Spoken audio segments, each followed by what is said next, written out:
You. It's Friday. Oh no, Friday's Eve.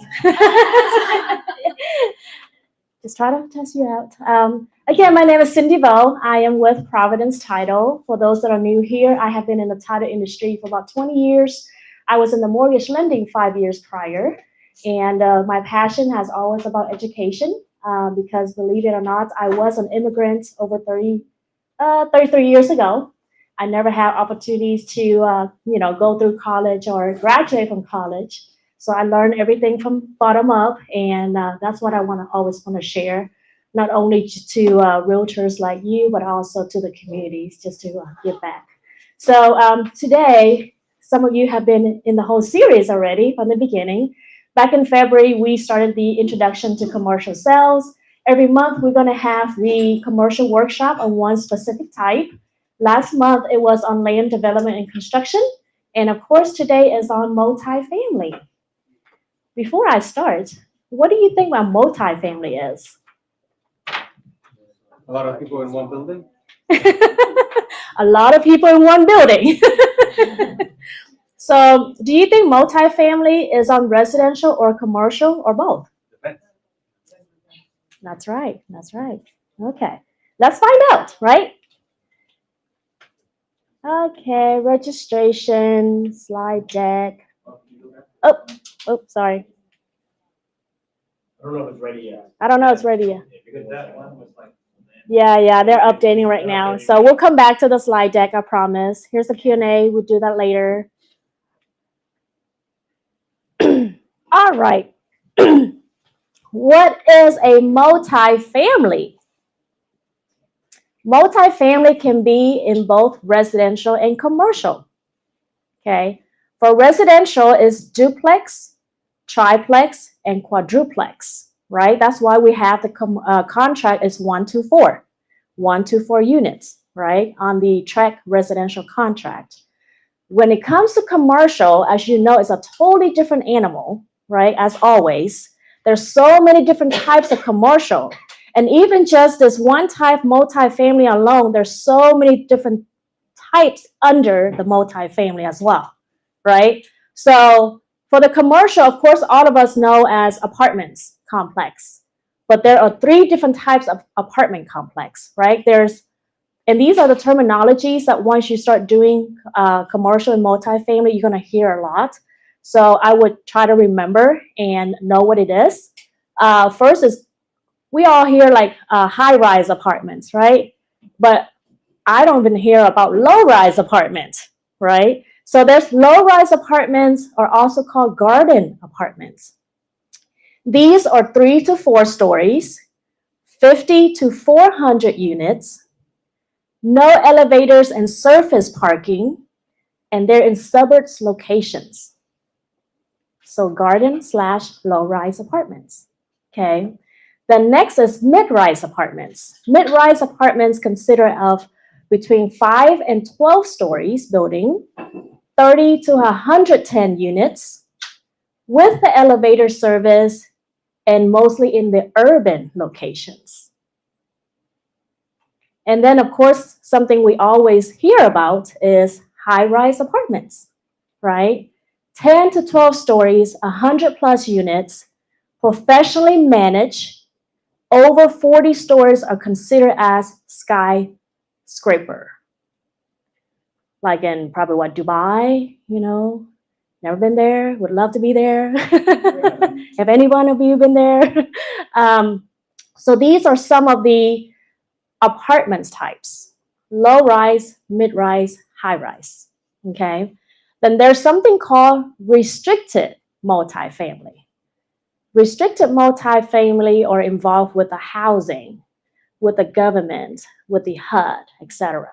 Okay, so I will go into details of all different types of restricted family, and if there are certain older people, what are some of the types that they need to be in that fit the best to support their daily life activities. So again, the first thing we all know is senior living, 55 plus or 62 plus senior living. So today, I'm sharing with you what is multifamily, We're going to have the commercial bank comes up and talk to you about the commercial loans. What are they looking for when they do loans for a multifamily commercial transaction that you need to know as a commercial agent, right? And then I'll go over the commercial contract. And then we're going to have a developer comes in and talk with us about senior living. He is the one that built the senior living 7 minutes away from us on Spring Creek and Alma, brand new during the pandemic. So he's going to share as an agent representing buyer and seller. And when it comes to senior living, you're going to be involved with HUD loans. You know, what are some things that you need to know as an agent? And then how the senior living down the street was built from scratch. He's going to go over the whole project. Then we're going to have lunch, and we're going to actually take everyone on to the property for a tour, right? Once you get there, I promise you, you can't wait to be 62. Just like me. I took the tour with Daniel, and I was like, how old can you be in here again? And he was like, well, you know, at first we was going to do 55 plus, and then now 62. I was like, oh, darn it, I still have a way to go. You know, I'm turning 44, so I'm like, 16 years. But when you get there, you see the amenities, you see the luxury life of it, and you just cannot wait to be there. Okay, so what is it, 55 plus communities? These are age-restricted communities with someone that at least 55 years old. All occupants are 55 years of age or older, or at least 80% of the units are occupied at least person age 55 or older. So what that means is for 55 plus communities, if 80%, if it's 100 units, and 80 units are occupied by 55 plus already, then the remaining 20 units can possibly rent it out to other people that are not 55 yet. Sometimes they have requirements because what are these communities are built for? It's built for older people, right? So if you like young and you may not have young children, then maybe. But if you have like kids, babies that's crying all the time, then it's kind of disturbing the other residents in the community. So, but that's what 55 plus is, okay? And then of course, the next one is similar, 62 plus communities. You have to be at least 62 years of age, or again, the community is already has 80% occupied by someone at least 62. Okay. Any questions so far? Okay. And then the next one is, you know, what are those communities for? They are luxury senior living option for people who want to enjoy the benefits of an all-inclusive high-end living environment. That's what I told you. I can't wait to be 62 and to move into those because it's luxury living, right? Luxury living. They have facilities, amenities, and perks that make living like a continuous holiday. Wow, who wants to enjoy holiday every single day, right? Work hard now and then play hard later. Hopefully you can still play hard at the age of 62. And then, you know, most of the time they feature restaurants, golf courses, swimming pools, enrichment classes, and fitness centers. And then independent living or active adults looking for communities where they can build or expand their social networks and enrich their social lives. They plan recreational, social, and physical activities for their residents, and typically include meal plans and or on-site restaurants. It's like going to an all-inclusive Cabo trip or something, you know, by living there. And trust me, it's not cheap. Like the senior living down the street, I believe Travis told me it's like a unit for 1 bedroom, 1 bath, or 1.5 bath was like 2,000-ish apartment. Yeah. We went there. Remember, Daniel, it was like in the afternoon and all these older people are like dressing up and go to happy hour like at noon. And we're seeing like the band started, you know, set up. And I'm like, happy hour at noon? I would love that. They thought we were the entertainment. I know. We walked in and they were just like, hey, you know, because, you know, the minute we enter into the building, it was like the cafeteria and the common area right there. And the band would start pulling in the same time as we walked in. So I'm like, I don't think you want an Asian girl like me to stand up there and sing in front of you, and but they're like, hey, we're ready, we're happy, and all that stuff. It's like, wow. Anyways, all right, and then next is assisted living. We're just like words, as assisted living means living with assistance, right? So they provide support for adults who require assistance with activities of daily living or ADLs, right? Living maintenance free, access to services like medication management, 24-hour caregiver assistance, housekeeping, laundry service, 3 meals a day and 2 snacks, social activities. Gosh, that sounds like I'm putting my kid to daycare. With 2 snacks and 3 meals. Access to services like eating, bathing, getting dressed, ambulating, using the bathroom. What are these assisted living for? It's give you a peace of mind for family members, right? Because we all work, and although we don't want to put our family there, like parents, but these are just assisting living. They stay there so we can go to work, we can still make a living, and we don't have to worry about them not taking care of themselves, falling in the bathroom, right? So they provide you, and again, these are still luxury living. It depends. There's different communities that you can still have assisted living based on different levels, right? Of course, the more luxury it is, the higher cost. And it's secured, okay? Any questions?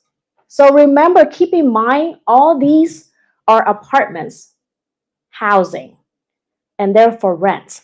So it's like you're renting an apartment per unit, not for sale, right? Because when units are being sold in an apartment complex, that now is turned to condos. Okay, so that's when you can sell them or rent. But these are housing, so like apartments, just rent only. And then also the memory care. Provide support for adults with dementia, Alzheimer's disease, or other form of memory loss. They have trained staff members. They will work with your loved one to develop a personalized care plan that will meet his or her needs and help them thrive. These are special needs, okay? They're prepared for situations where a resident may have an outburst or be proved to wandering. They know to gently redirect or engage your loved ones in an activity they would love to do. They have daily programming designed to enhance your loved one's lifestyle, participation in activities like music therapy, which improves mood and cognitive function. Knowing your loved ones is in a safe and secure environment. These are special housing, right? And it's very important because imagine you have your parent at home and they are having one of those, memory issues. They could be wandering around, leave your house, go somewhere else, and then you have to call the police and try to find them, right? It happens. It happens. So it's just like the fact that we know that there's facilities out there that can help our parents. It just depends on, their needs or not. And then there's also called the skilled nursing home, right? So we hear a lot of these. There are nursing homes, okay? But what exactly it is, they provide support for adults with chronic health conditions who may benefit from or need readily available medical care, but not hospitalization, okay? They also have trained staff members. They work with healthcare professionals to provide care for their residents. They ensure the residents take their medications regularly. They monitor the residents' responses to recommended treatments. They also have daily programming designed to enhance your loved one's lifestyle. Participation in activities like music therapy, again, it's very similar to the other one. Okay. Last but not least is called the continuing care retirement communities. These are life care communities, that's another term, provide support for adults who want a single environment that can support their changing health, well-being, and social needs for the remainder of their lives, okay? Designed to ensure that every person, no matter their circumstances, gets the care and support they need to live well. They have access to healthcare professionals and medical services, recreation and fitness facilities, housekeeping and laundry services, and meal planning assistance.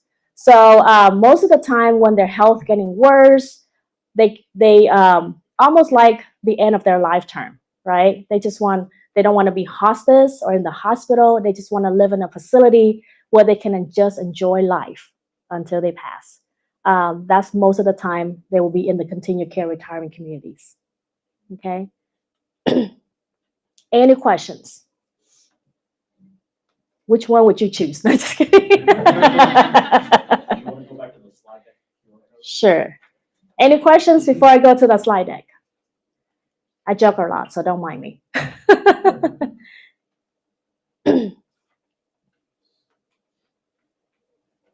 Okay, please try this one now.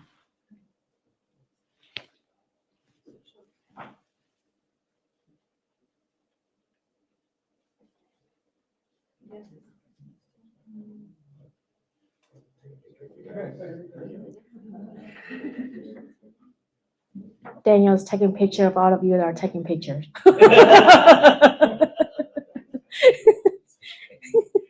If that makes sense.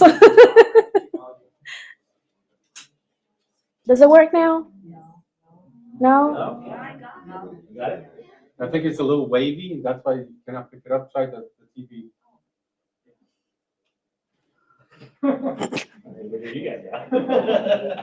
Don't scan Daniel, okay? Just a QR code. I know, right? Move Daniel.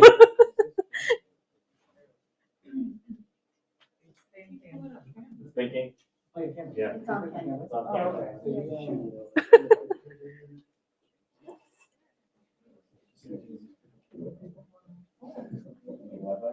Daniel's having a professional team coming in and set up this whole training area for us. Does it work? Kind of? I think it's all of a sudden. Do you have your Wi-Fi here? It's right there. No password. LCO public. Okay, guys. So any questions on what a multifamily is before we move on? No? Okay. So now you know about different types of multifamily, right? What is the first thing that you need to know when it comes to representing the buyer is the commercial loan, okay? I can tell you right now, been in the title industry for about 20 years, a lot of commercial banks will not even look at your client's file to do the pre-approval or the pre-qualification until you guys have the contract. Why? Because usually the due diligence period, the commercial takes much longer. So a lot of bankers do not want to waste their time going through your buyer's information until they pass that feasibility or due diligence period, right? But my friend Donvo, we're not related. I have to tell people this like a million times. Just because we have the same last name, they're like, are you guys related? No, we're not related. He is with First IC Banks, and he has specialized in commercial loans. How long you been in banking? Too long. Too long, right? He's been in banking since he was 10. So, but I will bring him up, and he will share with you what you guys are, they are looking for when it comes to commercial loans, and what are some of the scenarios, etc. So please give me a warm welcome to Don Vo with First IC Bank. Let me put this on. Can you guys hear me if I talk like without the microphone? Okay. Oh, I just use the phone. Yes. I don't really need it. Can everybody hear me? It's better to have it for the audio. Oh, okay. Is it all right? Because it's kind of weird. I'm like this. I don't know how far I should go. then I'm doing this motion. So, anyways, good afternoon, guys. So, thank you, Cindy. Thank you, Daniel, for having me here. So, I'm with First IC Bank. You know, I'm here actually to learn too. I'm really excited to go see this property and take a tour. You know, a lot of things she's talking about, I didn't even know. You know, as even a banker doing this for so long, we see a lot of things, but we don't see everything, right? I mean, I've been in the community banking side for about 20 years. I've always worked in community bank side, so we don't really see the high-rise things that Cindy was talking about. I would love to see one of those A-lofts or one of those big high-rise apartments, but we usually deal with, in the past, the more, you know, mid-size, somewhere between 10 million, 20 million. Probably the most I've done was about $20 million as far as multifamily, right? So as far as my bank goes, we're here in Carrollton. We have about 10 branches across the nation. We're here in Carrollton, we're in Georgia, California, Seattle, and New York. So in terms of loans, we can do anything between $100,000 SBA loan to $25 million commercial loan. We won't do those very often because it's pretty big for our bank. We're about $1 billion bank, so we kind of limit ourselves. So what Cindy was saying earlier, some banks, can say they do everything, but it's not true. You gotta have to just align yourself with a bank that really knows what they want to do and specializes in that, right? So we specialize in SBA and commercial, which means we do a lot of owner-occupied properties, for example, gas stations, hotels, medical office buildings, warehouse, wholesale. We also do multifamily, as Cindy was saying, which is why I'm here. So I'm not gonna pretend like I know everything about it, but I'm just gonna give you guys kind of an overview of what we look at if you had a buyer or seller who wanted to come talk to the banker prior to contract. Cindy was saying, I do all the time. I don't mind because I'm always awake. My kids keep me awake. So if you ever want to call me and say, hey, like I have a client, whether it's a buyer or seller, and he has a price, he has a property, or he's probably want to sell or probably wants to buy. This is the price he's looking for, or his price he's looking to offer. All you need to know is a couple of things that we'll talk about today. And then there's always other things that goes along with it, but just the general rules of it is all you really need. And you call me and tell me, hey, like this is what it is, location. It wouldn't take me some time to talk to your guys and say, hey, like this is feasible. So it doesn't waste your time going through the contract and going through the earnest money, refunding earnest money, all those things that like cause so much headache these days, right? So that alone is just something that we add. But so the first thing we were talking about is the loan purpose. So whenever a client comes to me and asks me like, hey, I want to come and talk to you guys and ask you guys about a loan, I say, hey, what are we doing? Right? We're financing a purchase of a 100-unit apartment complex in Dallas. It's pretty broad, but still we're in Dallas. With the purchase price being $10 million, let's say a customer's putting $2 million down. So that's 20%. So it's kind of easy, like just looking at the math, right? So the bank would finance 80%. So I hear that all the time. Everyone always calls me and says, I got this property I want to buy. I'm going to put down payment. Can you do it? I'm like, well, there's a lot of other things that go along with it. Like, does it make sense? Is there income? What's expenses? What's the return on your investment on the investor side? How are you going to pay the bank back? And 9 times out of 10, they'll say, oh, well, I got like more down payment. I got more money. I'm like, well, that's not really how the bank works, right? You have to be able to repay your debt on paper. And it can't be like saying, hey, like my investor or my buyer has like a secondary job. He's a doctor. He has other properties. So the secondary tier of like repayment is like, oh, I can repay that. No problem. That's not how the bank works either, because by regulation, your property has to pay the mortgage, has to pay the debt, and have a cushion for you to make money, right? Which is why we're going to talk about the cap rates, which I guess I'm sure you guys hear about cap rates all the time in multiple different scenarios. But in this scenario, you have an 80% loan and a 20% down payment. I'll say today that's pretty rare. Most banks are going to look for 30% down. I'm looking for 35. Right? The days of 20% are pretty rare because interest rates are so high these days. So you kind of balance it out. Whenever interest rates are low, your down payment can be a little bit lower as well, just like in the home side, right? So what I always ask for is the preliminary documents needed from the seller side. And again, 9 times out of 10, the buyer will always say, why does it matter? Why do you need the seller documents? I'm a good buyer. I'm a strong buyer. I have income. I have good credit, experience. Why do you need the seller's tax returns or financials? The reason is because it's required, right? We have to look at the primary. So the things that we get from the seller side is the primary documents that we need to like qualify your loan. So again, the number one would be 3 years business tax returns. And I put the years there, but it's just mostly 3 years. We need the financial statements, right? The profit and loss is pretty much going to say the income, the expenses. Oh, sorry. Thank you. Man, that's not what I did this. I messed it up. Ah, cool. Let me go back. Okay. So number 3 is interim. So all these things from the seller side, guys, okay, is really just kind of showing us the income of the property. So let's say the income the property is making $1 million a year, right? Then we want to see that $1 million on paper. You know, whether it's a small garden, low rise, or 3 to 4 unit, 100 units, 50 units. You know, you'll hear from your seller saying that, hey, I make $1 million in gross income or gross rental income. Well, yeah, show it to us. You know, show on a paper, because the bank can't take your word for it. We got to show it. You got to pay taxes on it. So we're going to ask for 3 years tax returns. oops, I'll go back. So the other thing on number 5, on number 4 is also the rent roll. So have you guys heard used the word rent roll before? Right. So like, I mean, of course, a 100 unit or 200 unit apartment, you won't get a rent roll because having a lot of people to go sort through. But if it's a smaller scale, like 3 to 4 units, 5 to 10, 20, you should have a rent roll because you want to see the lease agreements. You want to see when they expire, when they commence, and kind of see the tenure of it, right? Because if someone's only been there for a year, you're like, okay, you only been there for a year versus hey, you've been there for 10 years and you've been living there, so there's kind of established business there, right? So in number 5, historical occupancy, the same thing. So we want to see like, is it 100% leased right now? Has it always been 100% leased? Or is it an 80 or 60 or 50? It doesn't mean that's a bad deal for us if it's like 60 or 70% occupied. Sometimes the scenario is there's opportunity for your buyer because maybe the rent's too high or there's a bad deferred maintenance on the property, something that means that why was it not at 100%?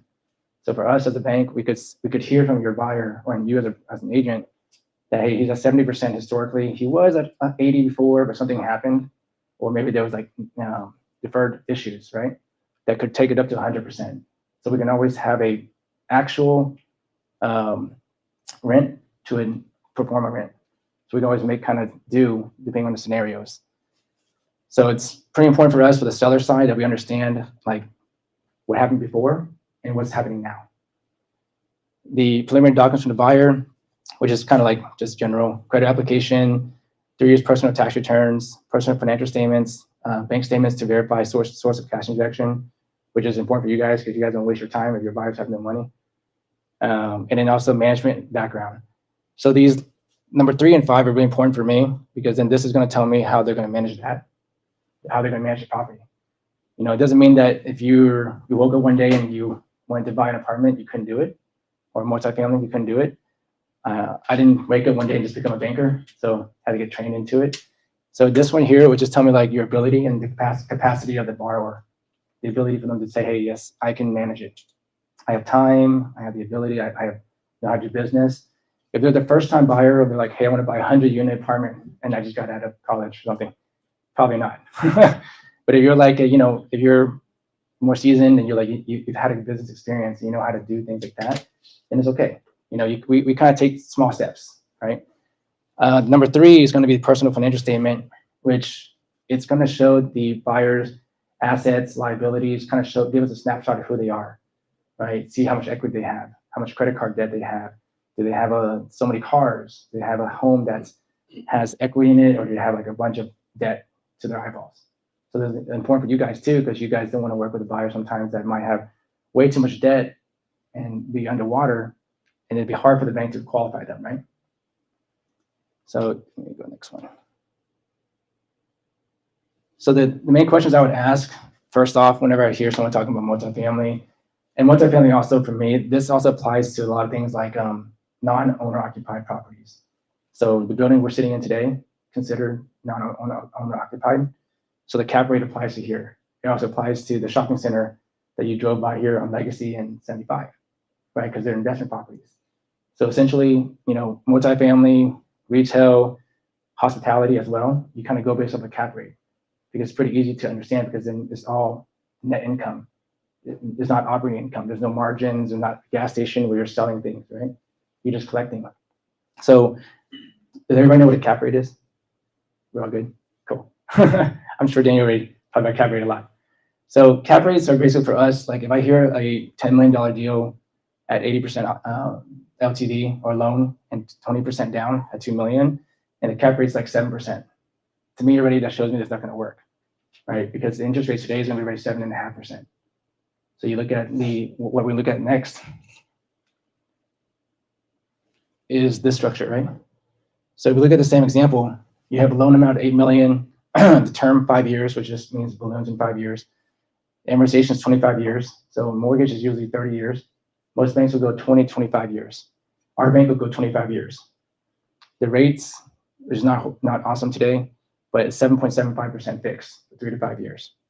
I put negotiable because it can go down to like 7 or 7.5.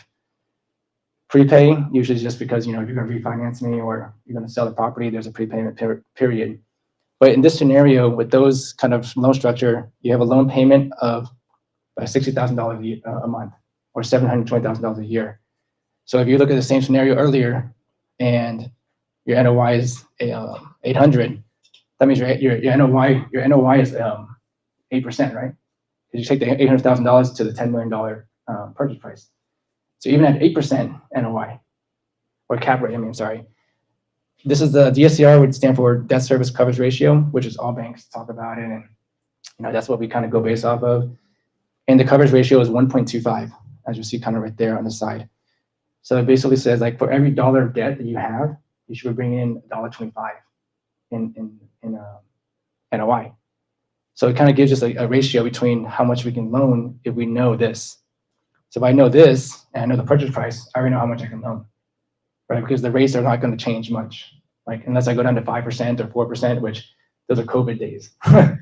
So, but here alone, you can see that the DSCR based on this scenario is 1.11, right?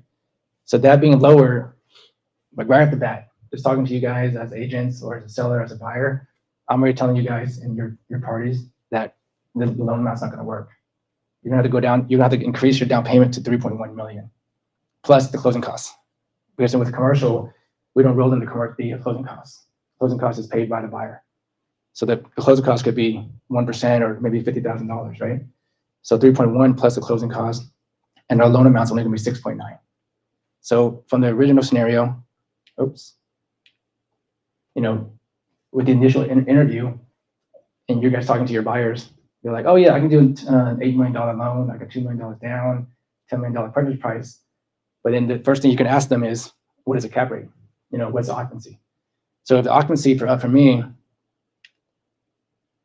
so in this scenario, if the occupancy was like 75%, 80%, and there's something that the buyer and seller could tell me as a bank, why is it always 80? Or was it 100 before? Or what is it that could bring it up to 100% again, right? Things are like better management, more active management, less deferred maintenance on the property. Let's say people complain, they move. Or did the competition come across the street and it took away some of the occupancy? Things like that could kind of tell me as a scenario why I could still loan your customer $8 million versus only loaning you $7 million, right? Because then you can say, hey, like maybe, let me see. Oh, keep doing that. So like these questions here, for example, like I put the cap rate as 8%, so you have that to refer to. But things like, are you paying under market? For your rent. I think we really see that in the 100 unit plus, but maybe in the 5 to 10 unit, you might see someone who's paying under market because the debt's not going to be very high for the buyer or the borrower, and they may have had it for like 10, 15 years, so then they're going to charge pretty low rent. And now they're selling to somebody else to make money and make profit from it, but then the rent's too low, right? So then knowing that, we can say, okay, is there an upcoming renewal? So the rent's going to renew coming up, and let's say you have 10 units and 5 of them are renewing in the next couple of months, and you're going to bring it up to market rent. If you got the ability to renew, right? Then it would justify maybe a little higher cap rate in that sense. This is assuming all the expenses are the same. Property tax, insurance, common area maintenance is all the same. Is there any kind of on-site property manager? So as Cindy's saying before, if you have a 100-unit apartment, then yeah, you definitely have a property manager. But if it's 3 to 4 units, 5 units, 10 units, you can probably tell me, hey, I have a cush day job. I work from home. I can probably be on site. I'm a handyman. I can do that. So the few percent that you would pay as a property manager to somebody else, we can add it back and say, okay, that could justify a better cap rate. What's the bar's plan for the property? So like I said, if it's 80% occupancy and he wants to improve it, and that's what he's going to do to get to a better income, then we can also account for that too. Let's see. Experience, I think we talked about that. So we like to have experience. Obviously, we don't have to, but it's preferred. Any other source of income. So it's helpful if he has a W-2, he has other business income, something that can help. Just in case of like the occupancy goes down low and he has to still make the payments to me, he has other income that he can support, right? Let's see. So again, number 11 actually hits my clients quite a bit hard. Like sure enough, every time, doesn't matter if it's owner occupied or investment properties, sure enough, they'll call me next year and say, hey, did you know my property tax is gonna go up? Say, of course they're gonna go up because then you just bought it for more than what the seller bought it for, right? So this one actually is something that I always ask my agents and buyers and sellers. Like if you're paying property tax today for $1 million property and you're selling for $1.5 million tomorrow, I mean, somewhere, sometime, the county's gonna find out and you're gonna pay more property tax. You're gonna get billed for higher, right? And that's an expense that a lot of my buyers don't prepare for. Because that's something that's gonna be out of pocket, right? So I think that's something that we always look at is that what is the county assessment value now? How much tax are you paying now? Let's say you're paying $500,000 value, but you're selling $2 million property, right? It doesn't mean that you're selling a $2 million property. It just means that that's the price that you're selling it for. So then a year from now, whenever the tax bill comes out, sure enough, guys, I've seen it like gone up double. And then if my buyer does not know how to protest it, you guys heard of protesting your property tax, right? Yeah, if you don't protest it, I don't, as a banker, if I don't tell my customers, hey, like your protesting should be done, you should probably take care of that. And that's the first person you should call after you close. They get hit with a $20,000 bill, right? And their cap rate's already 8%, which is pretty low to begin with. And now they get hit with a $20,000 bill. They can't charge the tenants that, right? Because they can't flow it through and just also charge them more. So that's less money they're making, which then I'll get a call sometimes, which I have and said like, hey, I can't pay my mortgage because I get hit with a $25,000 bill and I can't afford the payment anymore. So there's a lot of things that the customer doesn't understand. Like after you buy it, there's a lot of things you got to do to maintain it, to maintain status quo. Because when you bought it for a certain amount of income and a certain amount of expenses, so your expenses are going to have to be managed, right? And your property taxes, your expenses. Post-closing liquidity. So again, for multifamily, and it applies to most other properties too, but you don't want to take and milk out your savings account to buy something, obviously, right? So we want to see at least like 3%. It's 2 to 3%, something in cash in your bank for a rainy day. I would say 2 or 3% of your the ask. I mean, it's a lot sometimes if you're buying like a $10 million property, but you know, yes, yeah. But it's not a hard press. Thank you for asking that. It's not a hard press like guideline. It's just a guideline. It's just a rule of thumb. I mean, one bank could say you don't need any post closing liquidity. I don't have the requirement. Some banks will say 1%. It's case by case, right? Nearby competition, which we talked about already. I mean, from multifamily, that's important because if you have a whole bunch of apartments building close by you, then they're gonna systematically go somewhere else if the deal is better or the product's better. So, any questions on the loan structure or NOI, guys? Cool. So, I think that's it for me. But overall, does anyone have any questions in terms of the loans, any questions about the rates or the NOIs or the way that the bank looks at it? Oh, yes. Yeah, does the, are property taxes the same as they are in residential as far as like it's still non-disclosure state? Yeah, definitely non-disclosure. So it's not disclosure, but you know, I think, and then I'm not speaking like, Still know. they know, you know, my guys will get mails just like we do in our houses. We get mails from somebody saying, hey, like I heard you just bought something. What did you buy it for? I tell them to stow that away. Like, you know, it's non-disclosure, so you don't have to answer them, right? But What do you use for proof of sold data? I mean, obviously there's the MLS, but I know that's not. Right. Commercial. What is typically used to protest taxes? There's protest companies. There's like I think there's one called they're on downtown. They're here in Plano. We can share some with you, but they do the same thing that kind of you do with the residential. You do hearings, right? You kind of prove that. So, for example, I'll give you an example of like a gas station. It's a very good example because it's smaller, like the one behind us here. It's probably going to be sold for about $6.5, $7 million. I would probably say if I had to put a number to it. But the real estate's only worth about probably $4 million, right? So what you're buying for between $4 and $7, $3 million is like the business value. The county doesn't care about that. The county just hears $7 million, and then they'll see the deed of trust on county report, right? They'll see the county and they'll see the deed of trust. Deed of trust says $4 million, $5 million, because that's the loan amount. They're not dumb. They'll just do the math backwards and say, okay, you must have bought it for $7 million. So let me tax you on $7 million. But the buyer is going to say, well, the property's not worth 7, the property's worth 4. So how do you prove that? So with the bank, we give the buyers the appraisals. The appraisals has the breakdowns of all the real estate values, the equipment, the pumps, the goodwill, right? And that's what the protester uses to go and protest and say, hey, I might have bought it for 7 million, but the property's only worth 4. And of course, the prior tax you'll see is probably only taxed at 2 million. So why go from 2 to 7? So they're kind of, you know how it is, like they're just kind of go in between. And that's not our jobs, but it's that attorney to kind of fight it for us. How successful is it? I mean, it's less these days, I would say. I think so. I think everyone can attest that I try to protest my house and it never works. Just, I don't know what is wrong with them. They just want our money. But thank you for the question. John, what's the contact? Oh, sure, please. 469. 469. This is my cell phone number, guys. Please call me anytime. But if my baby's crying in the back, I'm sorry. They're always crying.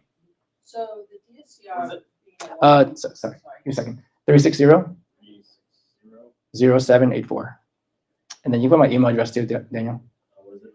It's Don, my first name, dot Vo at firsticbank.com. Oh, sorry, I wasn't prepared today. So thank you, Daniel. I'm sorry, you got a question? The DSCR at 1.25, do you think in this new financial markets that we're in, that's going to change? No, it's been that way since I've been, when I started out doing this. And I'm a second generation banker. My dad trained me, and it never changed. But the thing is, 1.25 is a FDIC OCC regulation. SBA is 1.15. So let's say if you ask me today, like, can I go below 1.25? Yes, I can just make an exception. And if, when I get audited by the government later, I'll just tell them that.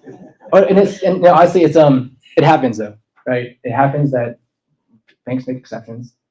But I think that those exceptions probably lead to a lot of issues that we probably saw in 2008 and 2009.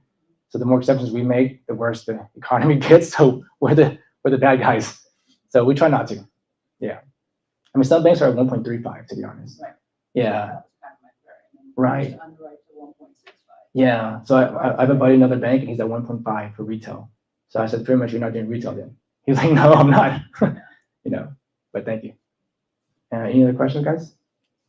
With the current cap rate around like 5%, 4.5%, for the same scenario, does it simply just mean buyer needs to put more down? It's more down, and thank you for the question. You know, I have clients asking me all the time, like, can you still do it if I'm 50% down or 60% down?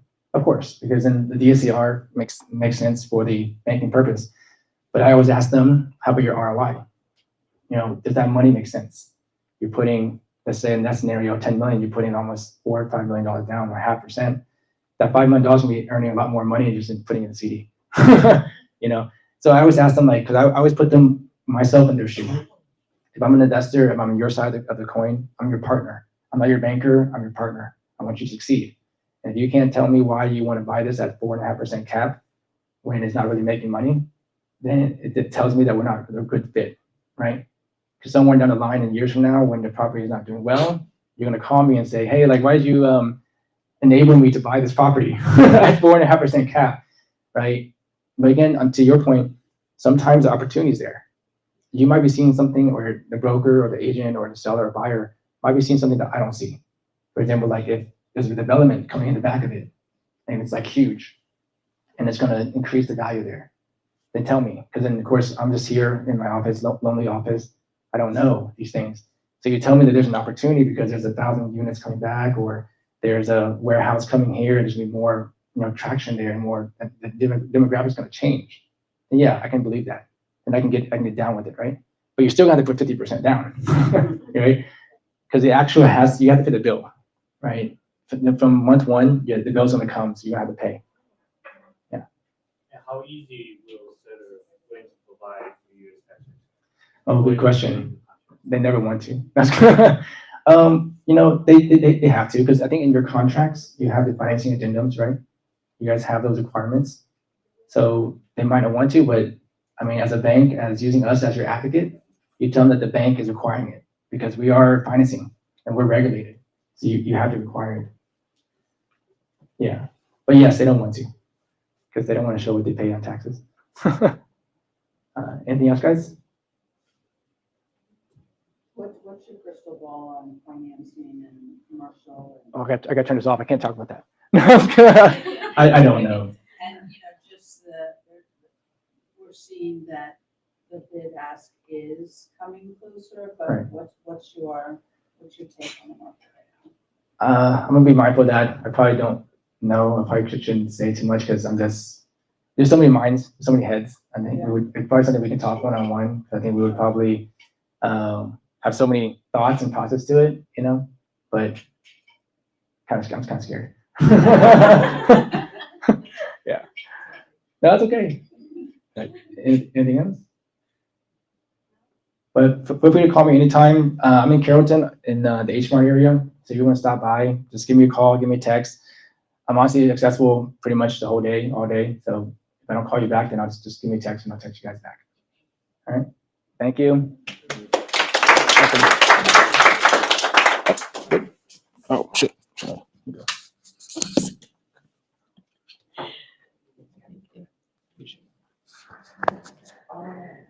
Well, thank you, Don. Another vote.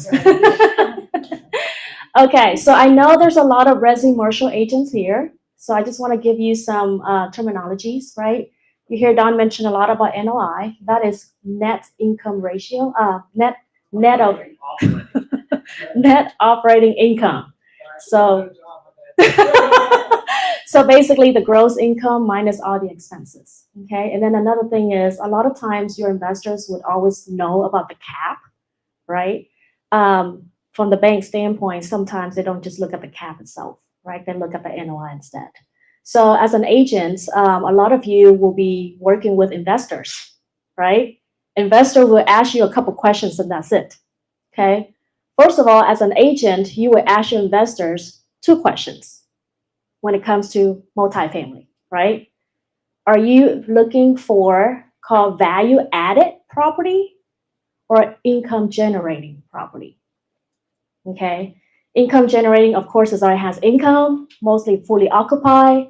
And then the value added is of course, like Don mentioned, sometimes the rents are low, where you can come in, you can fix it up, remodel, bring the rents up, right? And then you have a better chance of getting the loan approved, okay?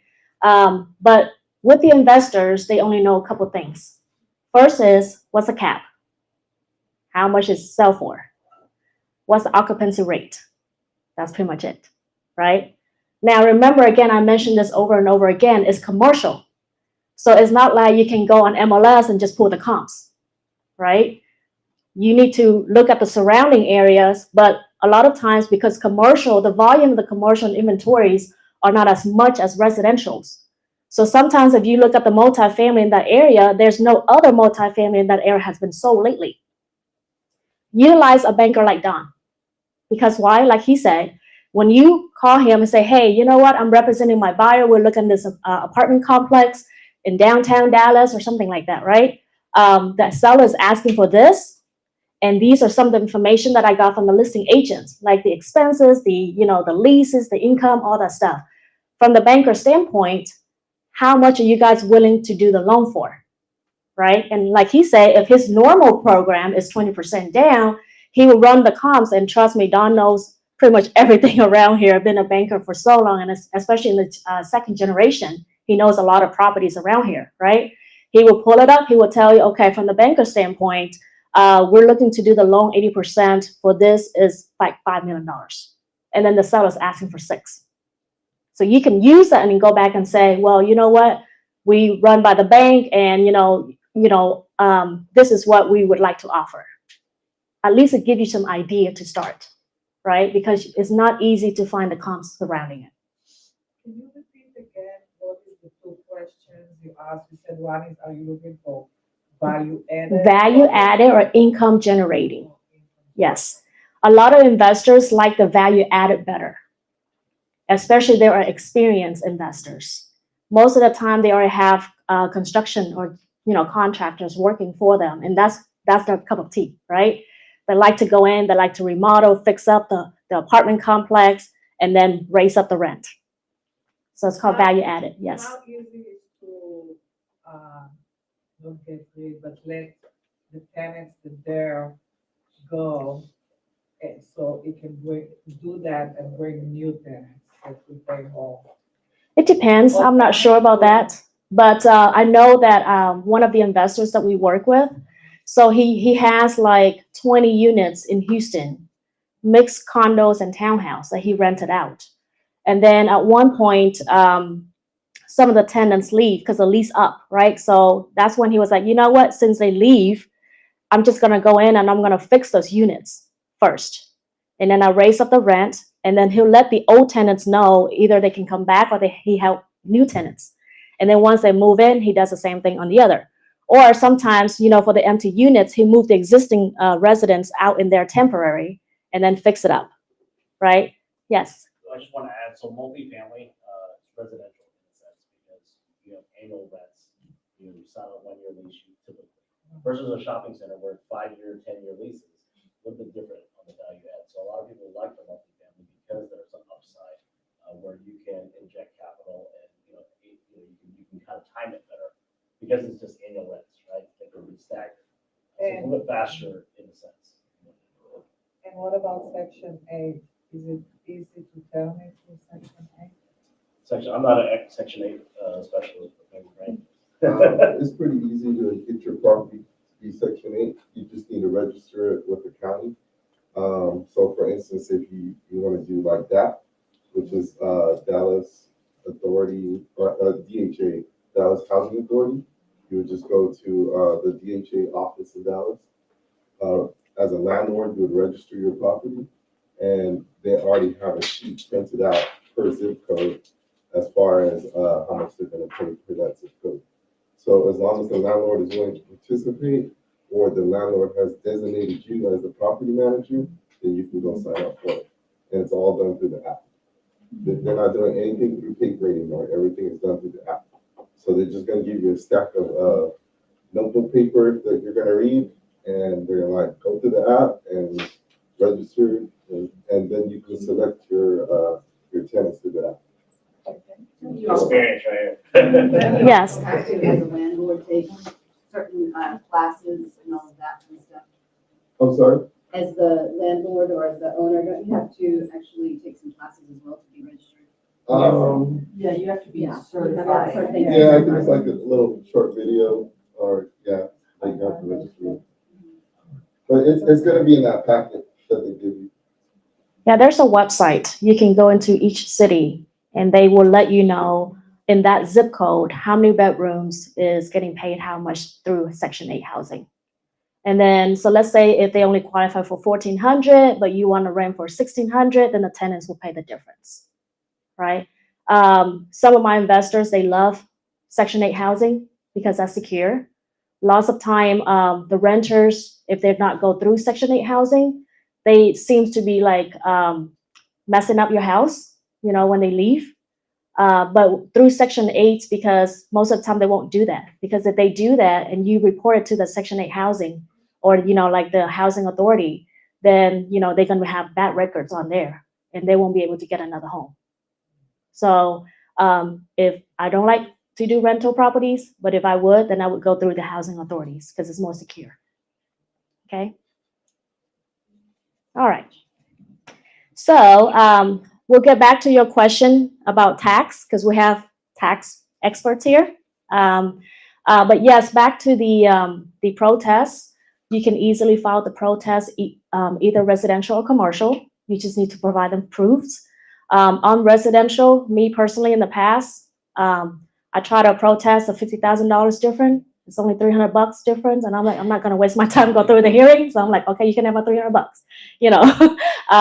But yes, nowadays, it's hard to protest because they can come back and just tell you, well, that's the market nowadays, But like Don mentioned, that's great because on the appraisal, most of the time on the commercial, the property value is actually less than the whole business, if you break it down, okay? So tax people like, Tiffany and her partner here, I mean, they would do taxes and they will give you advice on that. But keep in mind, like for a gas station, if it's $5 million, the property itself could be just $1 million. But the business, the gas station, the convenience store, the inventory, the equipment, all that stuff is a $4 million difference. Okay. So next I'm going to show you on the contract. Now, when it comes to commercial, a lot of times you work with investors and investors have their own attorneys already. Okay. Keep in mind, when we work with attorneys, sometimes they're not from Texas and they draw up contracts that they don't know about Texas laws. So, we as a title company sometimes have to argue with them. We have to get our attorney involved and say, well, you put this language on there, but it's not correct. Or this is not how it works, So just keep in mind, the good thing is when your investor has attorneys, you kind of do less work, right? Basically, you do your work of, find the properties and do your due diligence and providing information. But when it comes to contracts, the attorney will prepare the contract. So if the attorney is not involved and if the attorney is not preparing the contract, then I will go over with you some of the contracts that you can use on the commercial. Last 2 weeks, we talked about the unimproved because it's on land, right? So now we're going to go over the improved contracts, commercial improved contracts. And this is on Texas Realtors. You can download this as a commercial properties. So I'm going to go over briefly because last 2 weeks we went over the contracts already, some of the terminologies. We'll not talk about rollback taxes. It took like an hour last time. I'm just kidding. But again, section 1 is all about the parties, seller and buyer. Again, for those that are new here and you represent the buyer, most of the time, the buyer's name that you put on there is actually your buyer's personal name and or assigns.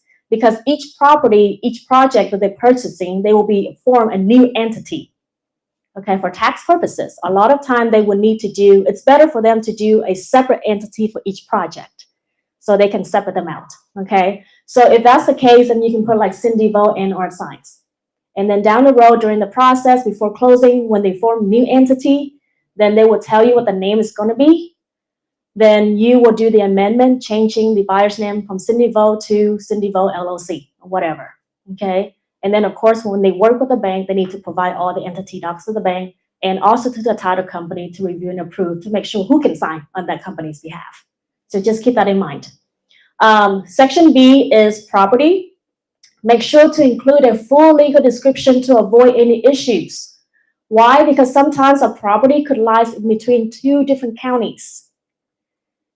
And we are not you. We don't represent the clients. We've never been to the property. We can only go off of the contract. So if the contract say meets and bounds so-and-so in Dallas County, but it actually lies in both Dallas and Collin, we only pull up information, tax and everything in Dallas County. Does that make sense? So if you know that is on both counties, you need to disclose. Especially if you sellers, representing the sellers, you need to make sure that that's disclosed as well. So it's avoiding issues. Okay, so then again, it's sales price, cash portion, sum of financing, sales price, sales price, financing, and cash portion. Very self-explanatory. And then third-party financing, unless it's a cash purchase, you need to check box number 2 because it is saying it is contingent to getting the financing. Okay, so make sure that box is checked. Section 5, earnest money. Residential contract says 3 days. Commercial, this form say 3 days. On a different commercial contract, I believe it's NARS, it says 2 business days. Okay. Attorney prepared contract, it could say 5-10 days, whatever it is that on the contract that they prepared. Okay, but just keep in mind that there are different dates. 2 business days or 3 days on different contracts. Okay, and then of course title policy. Now on residential, you have two options. Seller or buyer can pay for it. On this type of contract, it automatically says sellers. So you represent the seller and you know the seller does not want to pay for it, please make sure that seller words cross out and put buyers instead. Okay, so these are some of the details you gotta make sure you pay attention to when it comes to commercial. Okay. And then under title section A2, again, is an extra survey coverage. So if I were you and I represent the buyer, I would check box 2 and say will be amended. So that means that they will get survey coverage. extra survey coverage when it comes to encroachments, building lines, etc. Okay. And then the number 3 is within a certain amount of days after the effective date, seller will furnish buyer a commitment. Please do this for me. If the property is in the la land, don't put 10 or 15 days there. Okay? Check with us, please. Those smaller counties could take a month or 2 or 3 months just to get title work. So let's say if it's like towards Mexico, and it could take 3 months to get title work back, and you put like 20 days there, and you represent the buyer. What did I put your buyer in a spot, right? Because they have only 20 days. I'm sorry, if you represent the seller, it says the seller to provide the buyers within 20 days the title work. But now it's like 4 months, right? So basically your seller has no way out because it says 20 days. So if it's like, like the Vietnamese people say, when they hear the word Dallas from Garland, they think it's like at the other side of the world, But I'm just joking. But any counties that you are not familiar with, or it's like further out, outside the city limits, call the title company and check and say, hey, based on your experience, how long does it take for you guys to do this title work? And especially you listing agent representing the seller, most of the time you have a relationship with a title company already, right? So they would know. They would tell you, you know what, I think it's going to be 3, 4, 5 weeks. Then when you get an offer, you can take a look at the spots and make sure that it's doable, okay? Okay, and this is the survey section. It's a little bit different from the residential, especially number 3. The 3 says that the seller will pay for one, but also can reimburse an amount back. So it has both options, or the seller can pay for the full new survey. Survey for commercial is not cheap. For residential, it's about $550, $600. For the commercial, it varies. Okay, it could go up to like $20,000 survey. $20,000. It depends. Depends on the size of land. Depends on what it is. Especially raw land. The bigger the size, the more cost. And also keep in mind too. One thing is the counties. If it's further out, like I said, towards Mexico, okay, there's not a survey company around there. They will charge you for the drive back and forth, and how many hours they spend to work on that survey. So it could add up.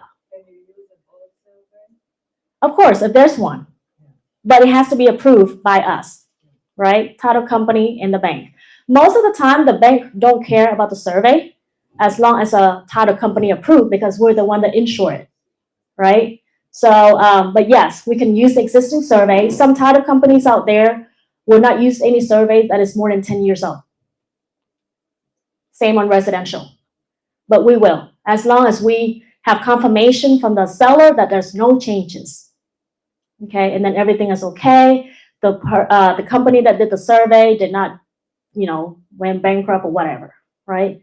Because I believe there's a company, I forgot what it's called, but I believe it's called like Coracle or something, like back in the days. Whenever we receive those kind of surveys, we cannot use it because they went bankrupt, and I think they did some fraudulent activities. So whenever we see that seal in there, it's like, okay, we gotta order a new one.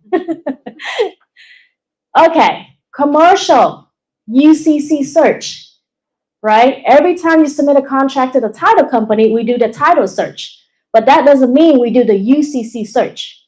UCC search is on business names. Okay, so it could be, let's say that the property we're taking you guys on a tour today is Twin Creek Rivers Senior Living, right? They may have, and keep in mind too, when you work with investors on commercial, they may have a different company's name for the property, and then a different company's name for the business. And we call it short OC, operating company.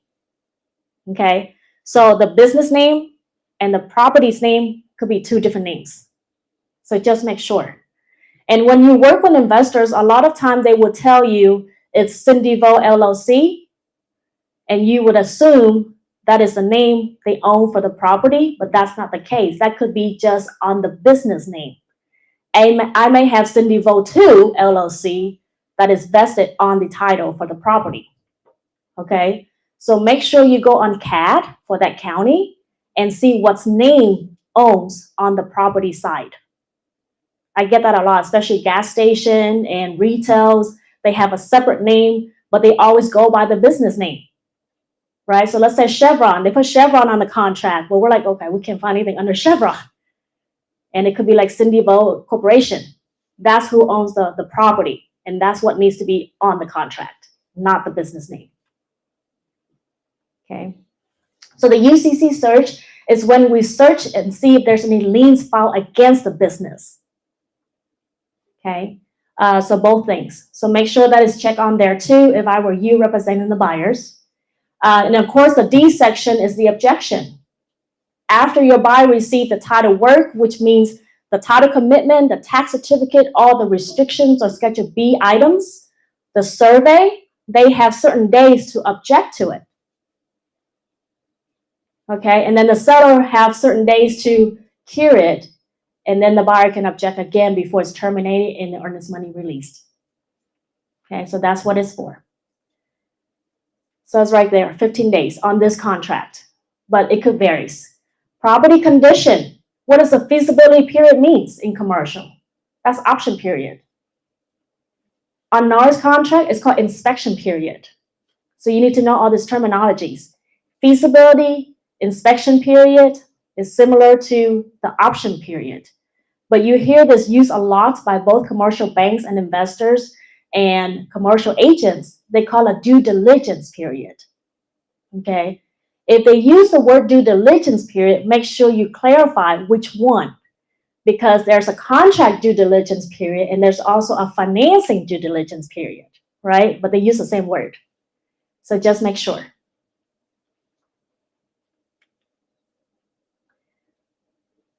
Okay, and then of course the property information. Like today we talk about multifamily, okay? These are all the items on there that the seller needs to provide it to the buyers within a certain amount of time. What are the number of days on there? Like Don mentioned, rent rolls, financing, right? Tax purposes, inventories, equipments, okay? And it all's on here. And on the next page, multifamily. This is something that not a lot of people is aware of. Besides the rent rolls and the leases and all that for the tenants, right? Most multifamily have what? Laundry services. What does that laundry services mean? The equipments, the washers, the dryers, all those rentals, they leasing it. So you got to make sure you see those lease too. Okay.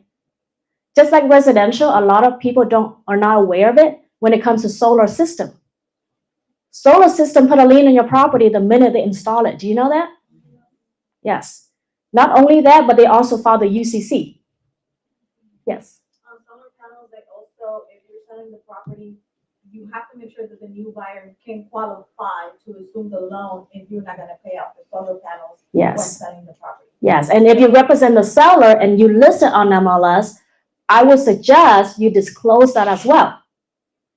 And they also request a crazy amount of time for you to let them know that you're selling your property and there might be a buyer and they require, I mean, you don't know. It's kind of tricky, depends on the company of the solar panels. So yeah, that's another thing to look for. Yeah, I run into it a lot as a title company. But again, by the time that I get the deal open, it's already in the contract period, right? So, but you don't know this, but some buyers, when they see that, they will back out. So it's better for you to disclose it versus having, into the contract and then all this thing in between. And not even the sellers know about it either. So you Right. have a conversation with the sellers and say, hey, who is the company? When did you show me the contract, the document? And you have to actually read, and there's a section there, assigning or selling. It's very fine print. You don't know if you can find it, you have to reach out to the company, but the seller has to authorize you to get that information. So if you go to a listing appointment, and you see that there are solar panels in there, that's the first thing you gotta make sure. Right. Get that Yeah. information. So if you know it, talk to your seller about it. Multifamily, when you walk the property, you see there's laundry services in there. You may see a restaurant inside the apartment complex, right? You may see a coffee shop in there. So, or there may be other services in there too. Make sure that any equipments or any other tenants beside the tenants residing at the apartment complex is also have leases, and you're gonna make sure that, you have to review those as well. So those are some of the tips when it comes to multifamily you need to pay attention to, okay? Because it's very important. Because again, they can also file the lien as UCC on the equipments, okay? So thank you so much about the solar system. In fact, I just run into this issue. He's not even our clients yet, but he walked into our office the other day. He was a Vietnamese man, and of course this doesn't make sense to me, but he was like, well, I just found out that I got a lien from the solar company, but I never asked them to install it, and I wasn't even aware that I have solar. I'm like, how would you not know you have? Come on now, like, do you not walk out there and look up on your roof and see something is on there? But it's like, so I told my assistant, because my assistant was the one that talked to you. I was like, I don't know, like, this doesn't make sense. Like, I get it if he say that he's not aware there's a lien, but it doesn't make sense that he's not even aware it's been installed on his roof, Anyways, yeah, I think this is why I need to retire from title. I've seen so many things. Okay. And again, so the next section is after you obtain all the information from the seller, how are you going to return it to them? Right? Physical documents or email shredded, you need to check one of the boxes, right? It's very detailed and particular when it comes to commercial. And then, of course, the lease is on there, estoppel certificates, that's from the tenants. So that's a document from the tenant stating that they are aware that there's going to be new ownership. How long do you have to advise them or tell them that, hey, this property is gonna have new owner? And it actually depends when it comes to multifamily. You will see this a lot, and it's mostly required for retails because they're each individual business. But in the apartments, sometimes you won't need it. It depends on how the lease was structured. But yes, if the estoppel is needed, so there's pro and con, right? Of when do you need to talk to them about it, right? It needs to be provided before the closing, because then the new buyer needs to make sure the tenant will stay, right? But then if you disclose too early in the process, and what if the loan doesn't close and you scare them off? So so that could be a different situation. But if it was me, I would put maybe 5 or 7 days or 10 days before closing, because the minute that so within 2 weeks. Okay, who wants to get paid commission, especially on the commercial, right? I do want to point this out because I see a lot of people make mistakes on this contract, and that's why I added in, highlighted, and color red. This is your commission section, and there's 2 different sections on the contract. On this particular contract is in the section 9 and also on page 15. Okay, and it says clearly right there, on section B, complete the agreement between brokers on page 14 only if number 1 is selected. If you check number 1, skip number 2, and then go to page 14 or 15 of the contract. If you check number 2, don't do anything on the other page. If you do both, you may get paid 0. Okay, what does that mean? Let's say on number 2, you're on the seller side, you're the principal broker, right? And I know there's a lot of things going on between NARS and etc., but let's just assume that the total commission is 6%. I just assume. You on the listing side get 3%, the buyer's agent get 3%, right? So you would put on here 3 and 3. But if you go to the other page and you put it again, you pay the buyer's agent 3%, that's 3% out of your portion, so you get paid 0. So just be careful and make sure only one of the 2 boxes are checked. Okay, let me go over to that page so you can see what I mean.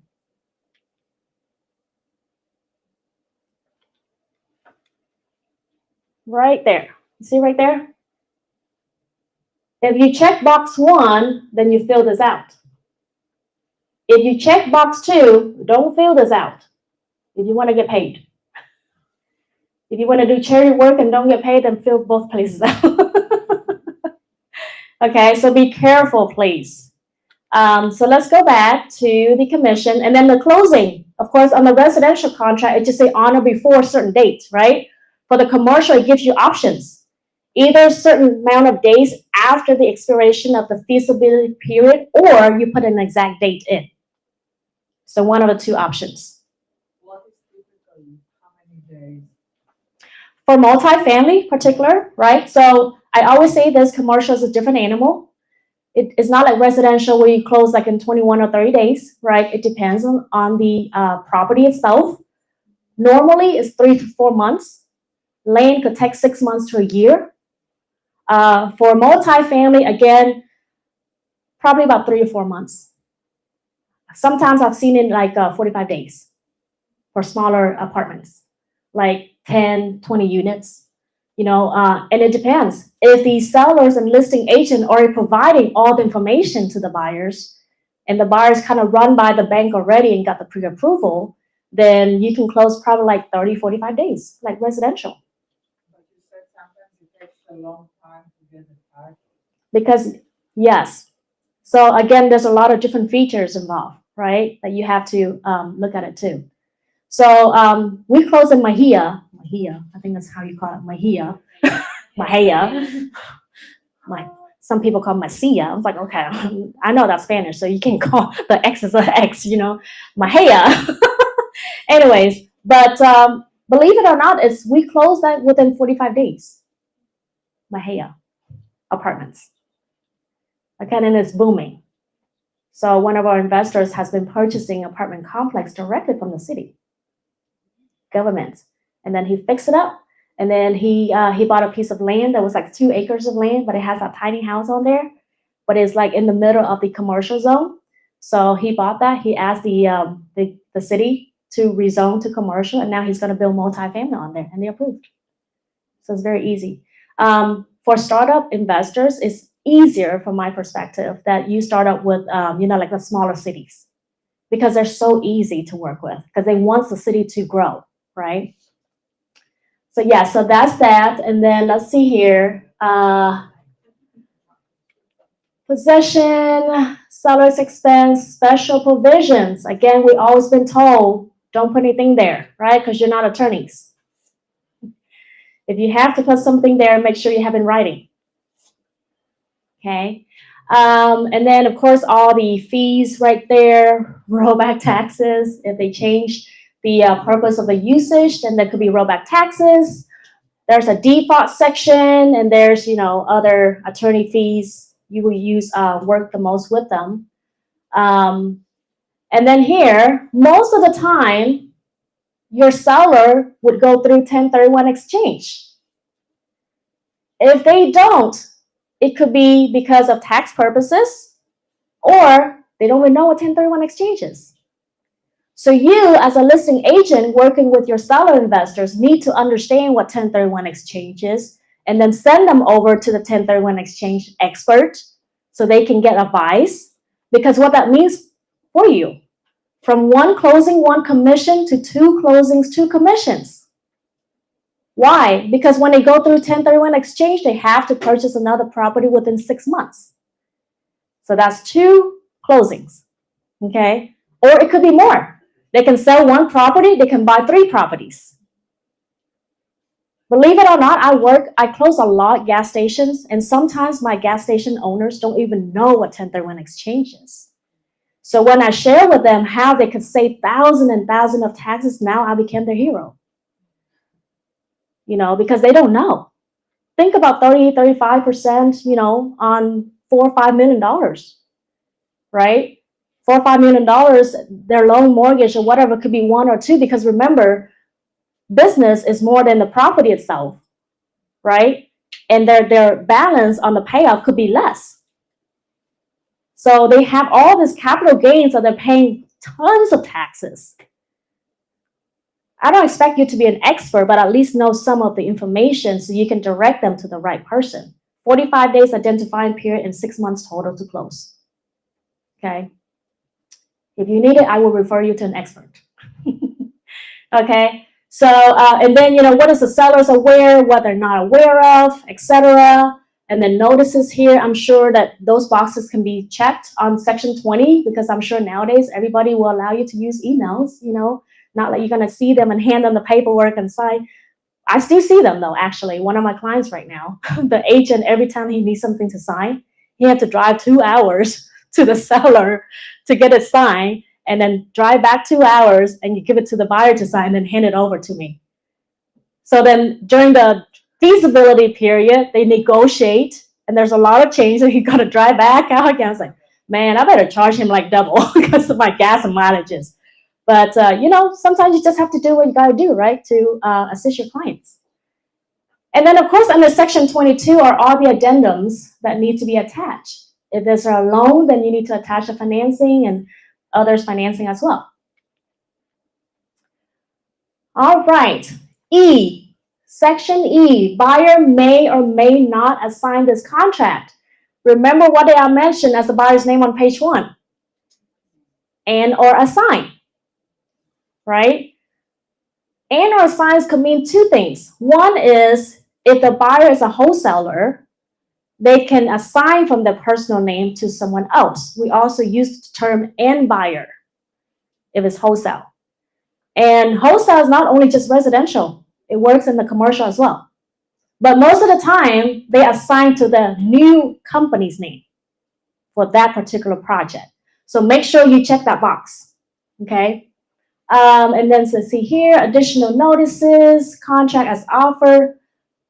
Look on page, the last page right there, escrow receipt. Here you go. Residential effective date is when the last party signs and you put it as the effective date on the contract, right? For commercial, effective date is when the title company received the contract. So remember that too. So that's when the clock starts. Okay, and so this is the financing addendum, all the terms here. Again, check with the banker before you put in the contract of how long it takes for them to close. And then you put the date right there, right, as usual. Don't be surprised, because most of the time when you look at this financing addendum, especially you represent the seller, only the dates are filled in and not the term. Okay, and like Don mentioned earlier, amortize within 25 years, but only 5-year term. That's normal on commercial, 3, 5, 7 years. It's balloon at the end, okay? So that's normal.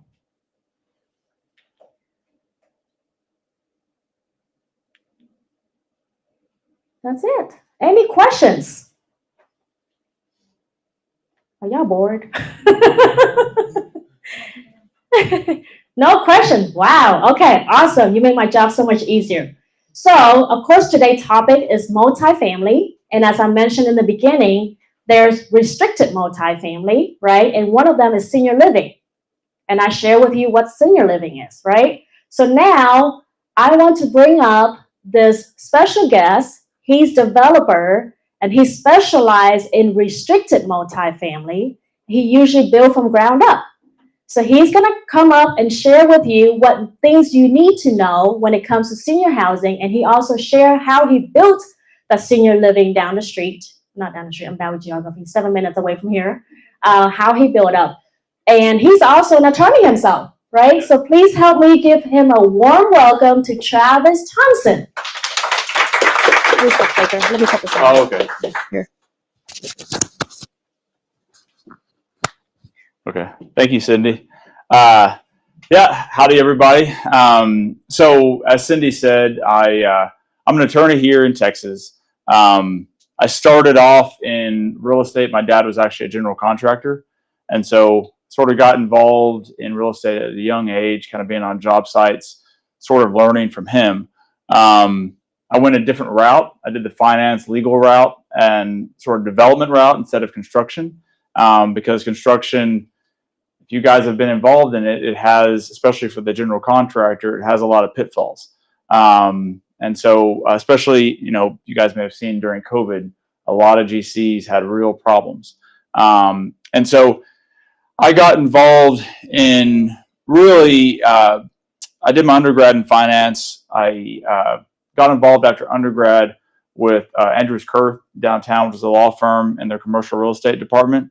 And then from there, I went to law school. I worked for the state of Texas, the General Land Office, and all of the state-owned land and a lot of the transactions that happen with government, property, title issues, and those kind of things.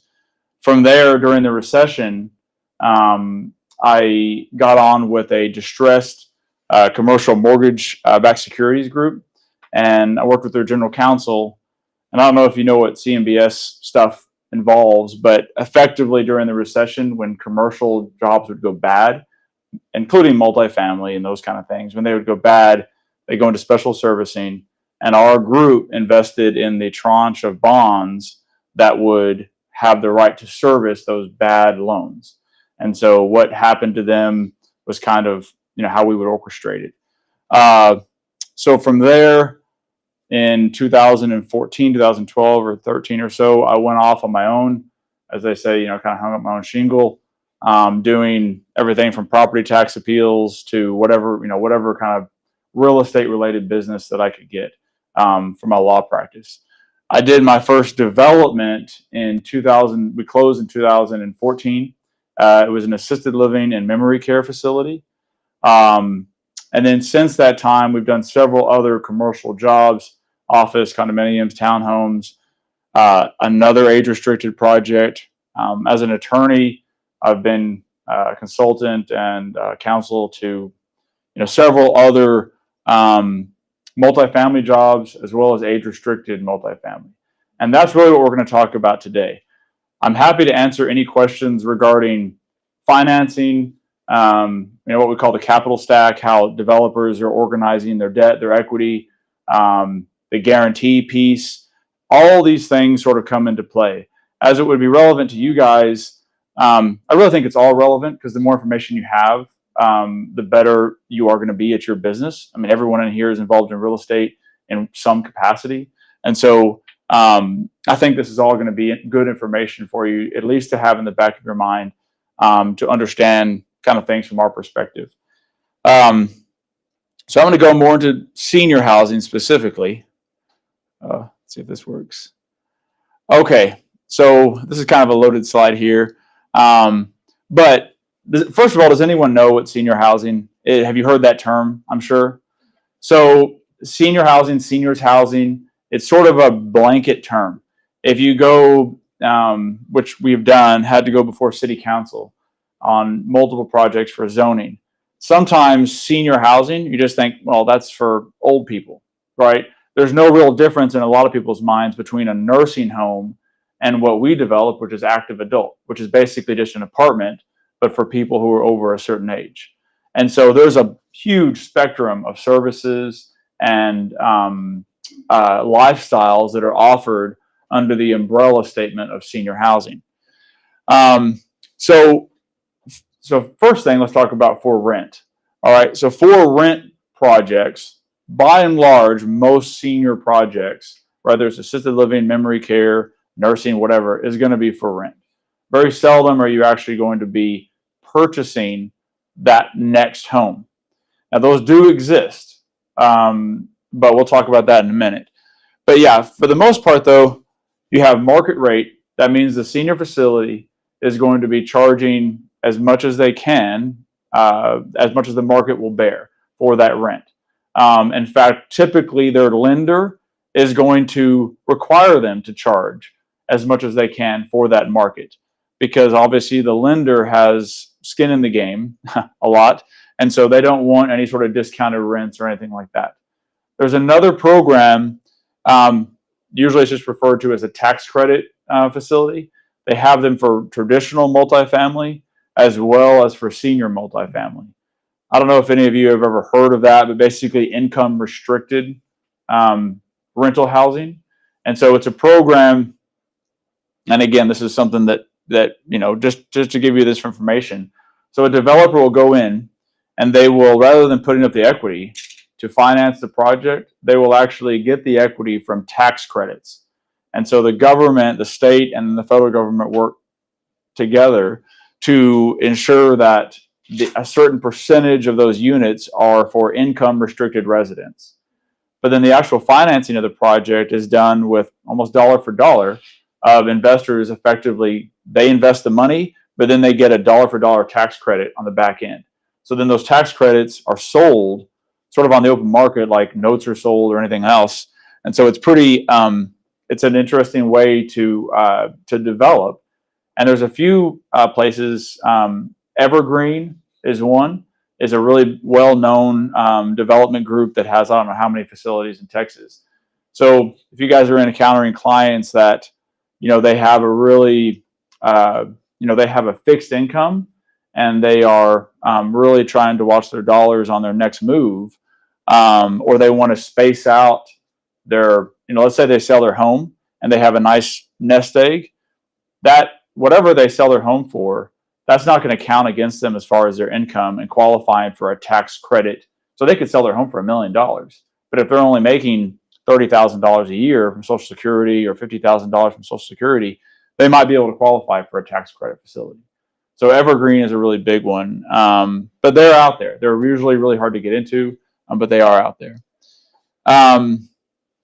So the main sort of four envelopes of or four different categories of senior housing are going to be active adult, which is just multifamily but for a restricted age, assisted living, which is going to provide some amount of assistance with daily living, memory care, which of course is for people with memory diagnosed issues, Alzheimer's, dementia, one of those things, and then nursing care.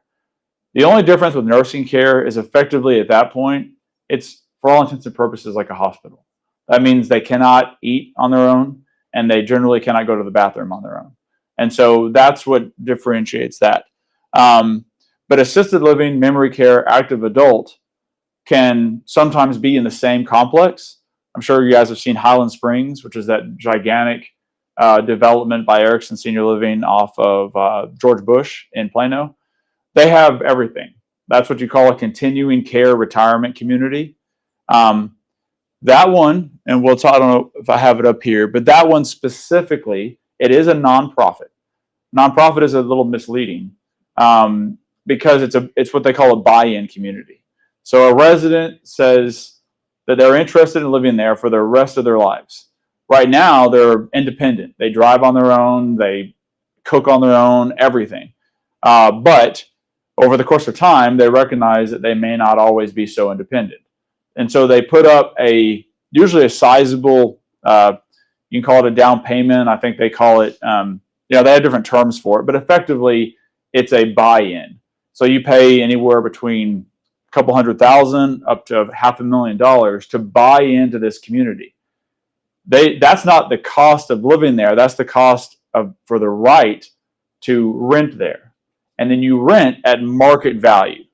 So and they say nonprofit, which is true. However, it's still market rate rents. So the profit that would otherwise go theoretically to the owner or whatnot sometimes gets reinvested. Sometimes their actual, the management fee might be a little bit higher than another facility. So their actual margins are a little bit tighter. But that is an option. The buy-in, the amount that you pay, and in full disclosure, I haven't done one of these type of facilities, but for the ones that have, typically that buy-in, whenever that resident either passes away or moves out, that buy-in can be refunded, and it can also sometimes be used to pay for a certain amount of rent. There's some fine print there, but that is an option for some people. I mean, if they sell their house, like I gave the example of $1 million house they sell, they could potentially move into a place like Highland Springs, and then they would have their active adult unit, their memory care, assisted living, whatever might come in the future. So another interesting development, and I know Cindy knows about this, is just as an old-fashioned condominium, age restricted. So typically they are, I'm sure y'all have seen the for rent housing communities that are becoming really popular. where it's not fee simple, but they're really tightly packed, smaller cottage type houses. They basically are the size of like apartments. But they have a lot of those. Del Webb has a community that is age restricted. There are some just traditional apartment looking condominium buildings that are specifically for sale.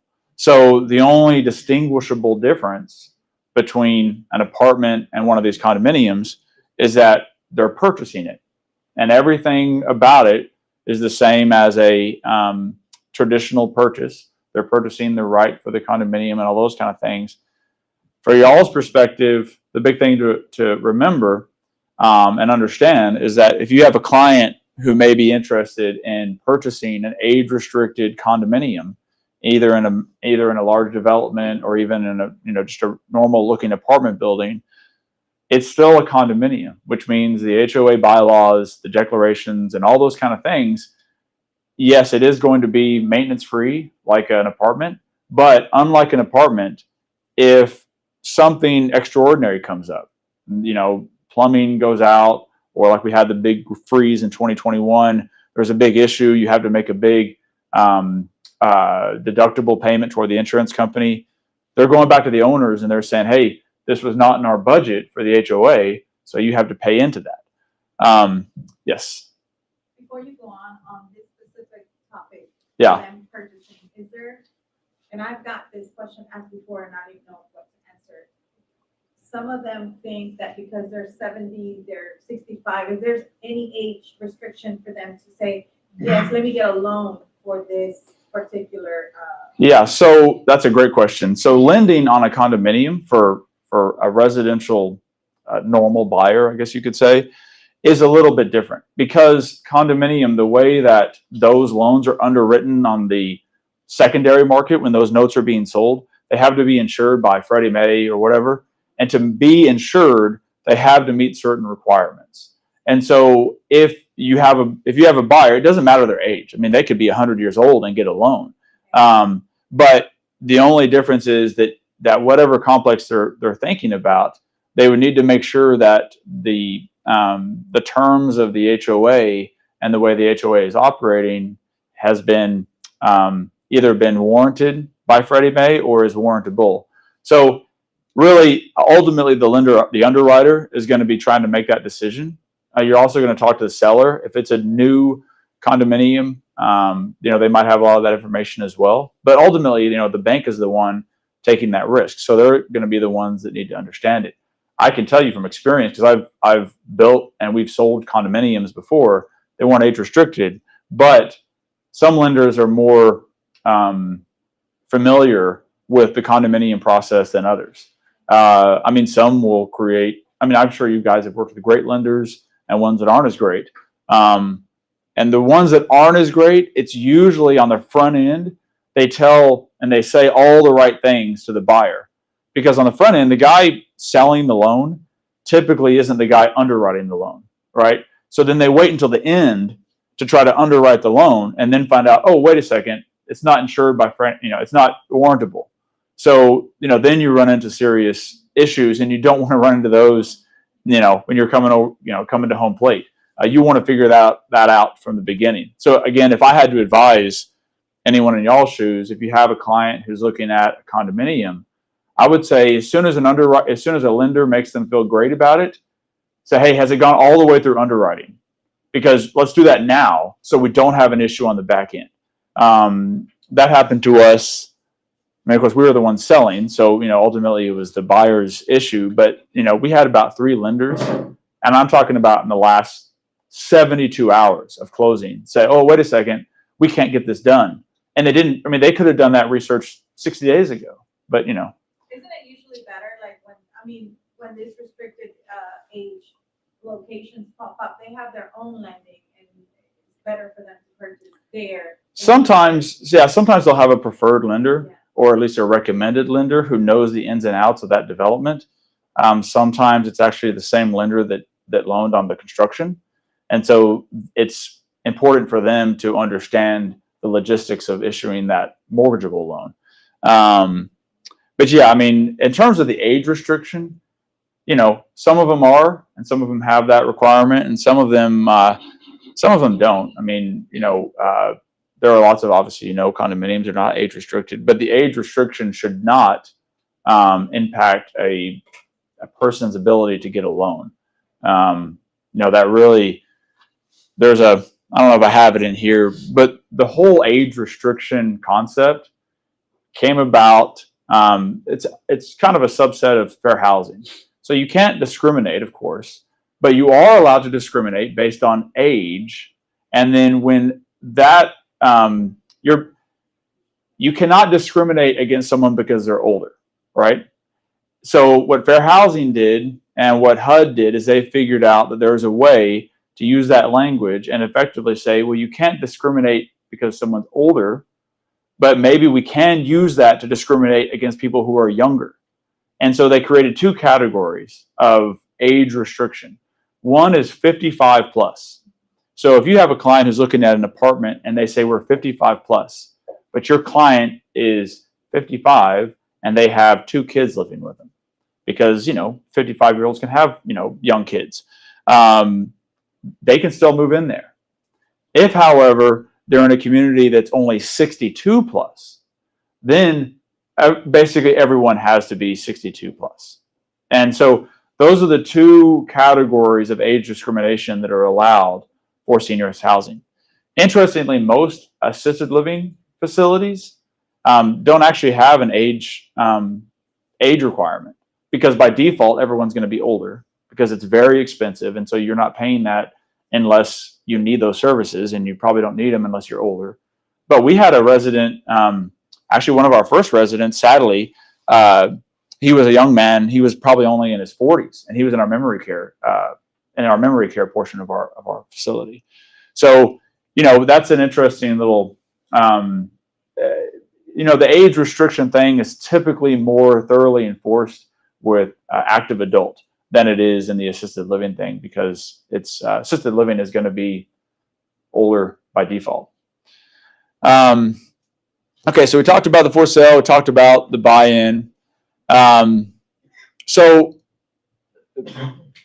what people should know.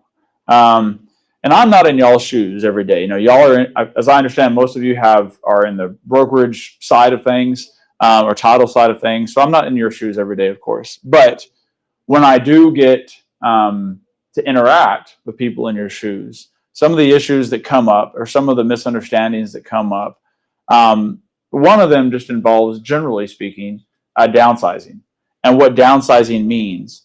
And as you all know, in sales, we're all in sales, right? Whether we're selling, ourselves to get a loan, or selling houses, or whatever, we're all in sales. But one of the biggest things is you want your delivery to exceed the expectations, right? And one of the biggest things in senior housing is a client understanding, hey, if they're going to downsize, be prepared to downsize. You're not going to move everything you had in your single family home, 1,800 square foot single family home, into a 700 square foot apartment unit.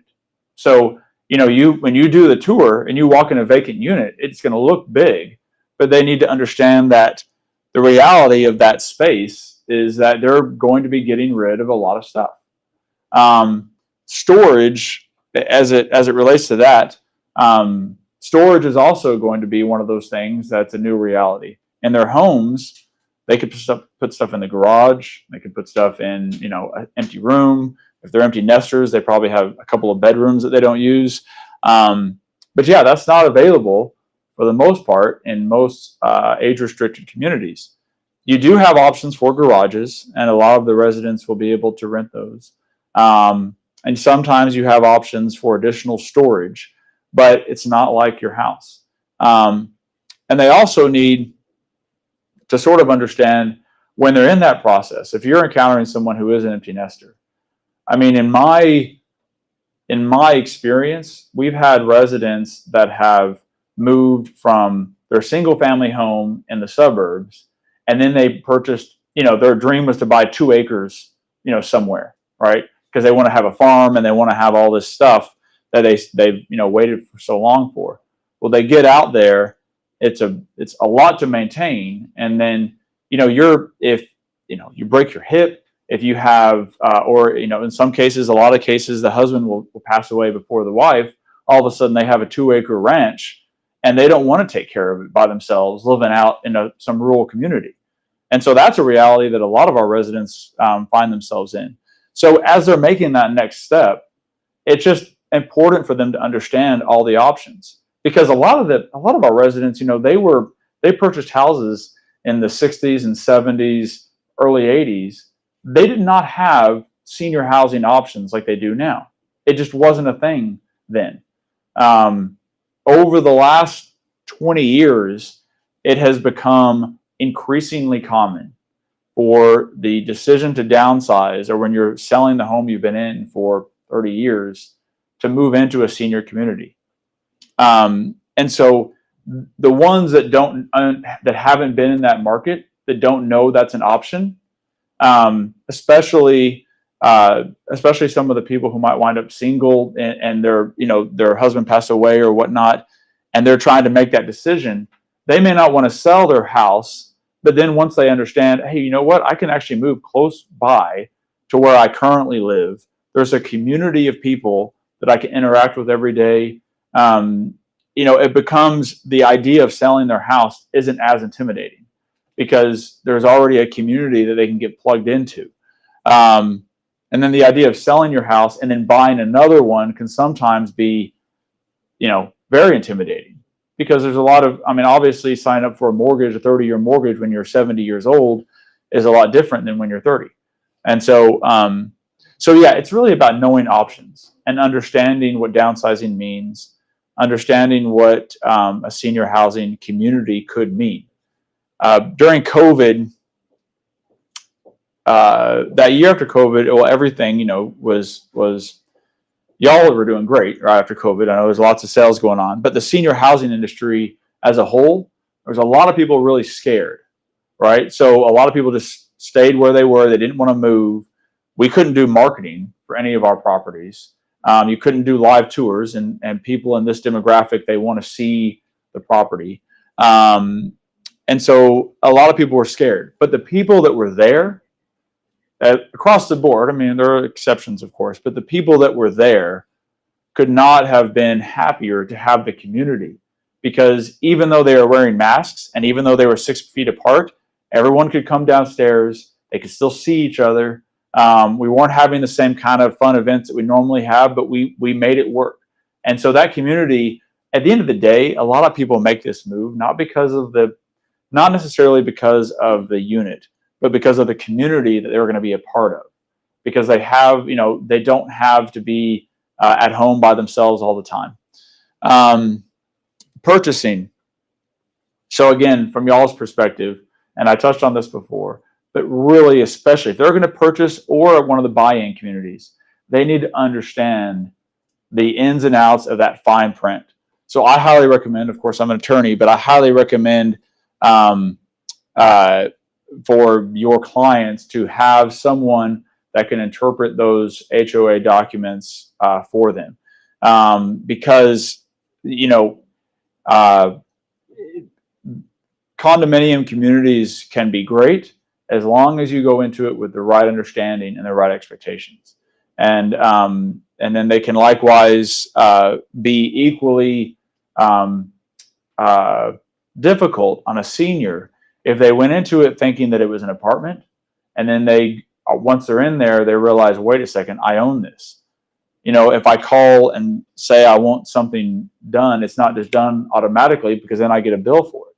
So anyway, I think that's really important. Likewise, for those buy-in communities, again, having someone to review and understand the logistics of buy-in communities. I'm not going to name any buy-in communities, but we have had residents move into our facilities, specifically our assisted living and memory care facility, when they actually had a buy-in to a community that was supposed to be there forever, be able to go from one unit to another. And the memory care was full, because the memory care is usually the smallest number of units, but the memory care was full. So even though they paid all that money to buy in, and then the facility was earning the returns on that buy-in fee, at the end, when they actually needed it, they had to move somewhere else anyway. So read the fine print. If the expectation is we're going to be here forever, is it guaranteed? What happens if they don't have that space? What kind of recourse is there for your client if they don't have that space? Timing.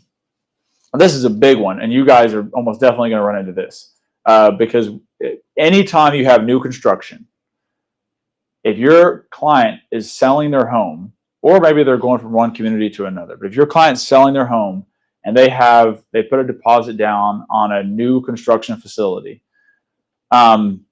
we always try to be non-committal about the time, about when our open date is going to be, or when we're going to get our CO.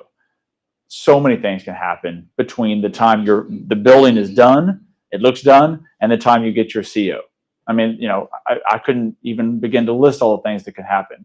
But if your client is selling their home and they have a hard date to sell by, and that facility does not have their CO, then just realize they might have to be renting somewhere else in the meantime, or they might have to lease back their house for an indefinite time.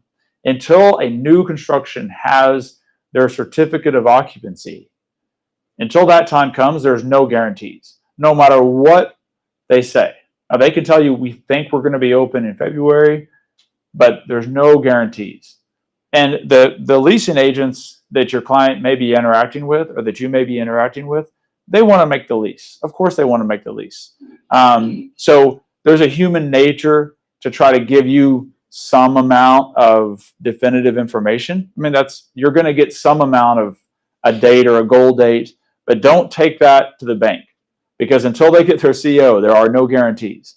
I think I don't know how many residents we've had that had deposits at other facilities that have moved into ours, and we lost a lot of deposits. People put deposits in our facility, and we told them there's no guarantees, and so we happily refund 100% of the deposit. If we weren't finished by the time they were having to move, we refunded, and we were open book about it. And some of them that moved somewhere else for a year, now they're coming back because we've been open about a year. Financing. I also think this is important for y'all's perspective and your client's perspective. It's just understanding their personal financial plan. I know that's not your role, and of course it's not my role as a developer, but I always love encouraging people to make sure they understand the consequences of what they're doing. So on the development side, we always organize what we call a capital stack, right? Your debt and your equity.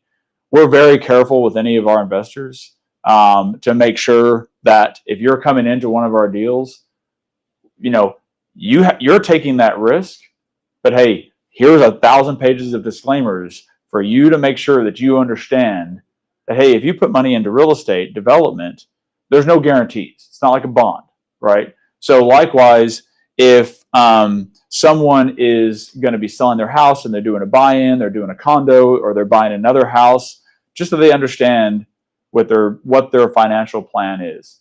And so, I think that's something that would be important to everyone. Commissions. So commissions for rental products, of course, are lower than they would be for a house. But commissions are available depending on the facility, depending on how the referral is made. And typically it's anywhere. Well, some facilities don't pay any commission. Some pay maybe half a month's of rent, or some pay, because you're never going to have two brokers on a for rent community, because they have their own leasing agents. So they work for the facility. So, but yeah, typically it's anywhere between half a month and sometimes a full month in some situations. But the places that will pay more are typically they need residents more. So sometimes some more on the outskirts that are trying to lease up, and they're a little more desperate to lease up. They're just trying to get any leads they can. And then lastly, about relationships. So I think I mentioned before about the aspect of senior housing that is really appealing to a lot of people. It's just that community. especially the active adult portion of it. So I think later today, if anyone wants to, they can come and visit one of our facilities in Plano. But that's a true active adult. That means they didn't have to move. Everyone living there is, for all intents and purposes, independent, and they didn't have to move there. Most of them are doing financially; they're doing fine, but they wanted to move there because of the community. So you might have clients who are thinking about selling their home, and it might be 5 years before they actually sell their home. But those relationships, yourselves and your client, when they're in that certain age, it's a long-term relationship. It's not like a millennial. Once they decide they're going to move, it's, hey, within the next couple of months, they're trying to make a decision because they're really moving quickly. These facilities, we have residents that have come to our parties for years before they decide to move. And one of our facilities, some of them have been coming for a decade, and then someone passes away, and then they decide to move.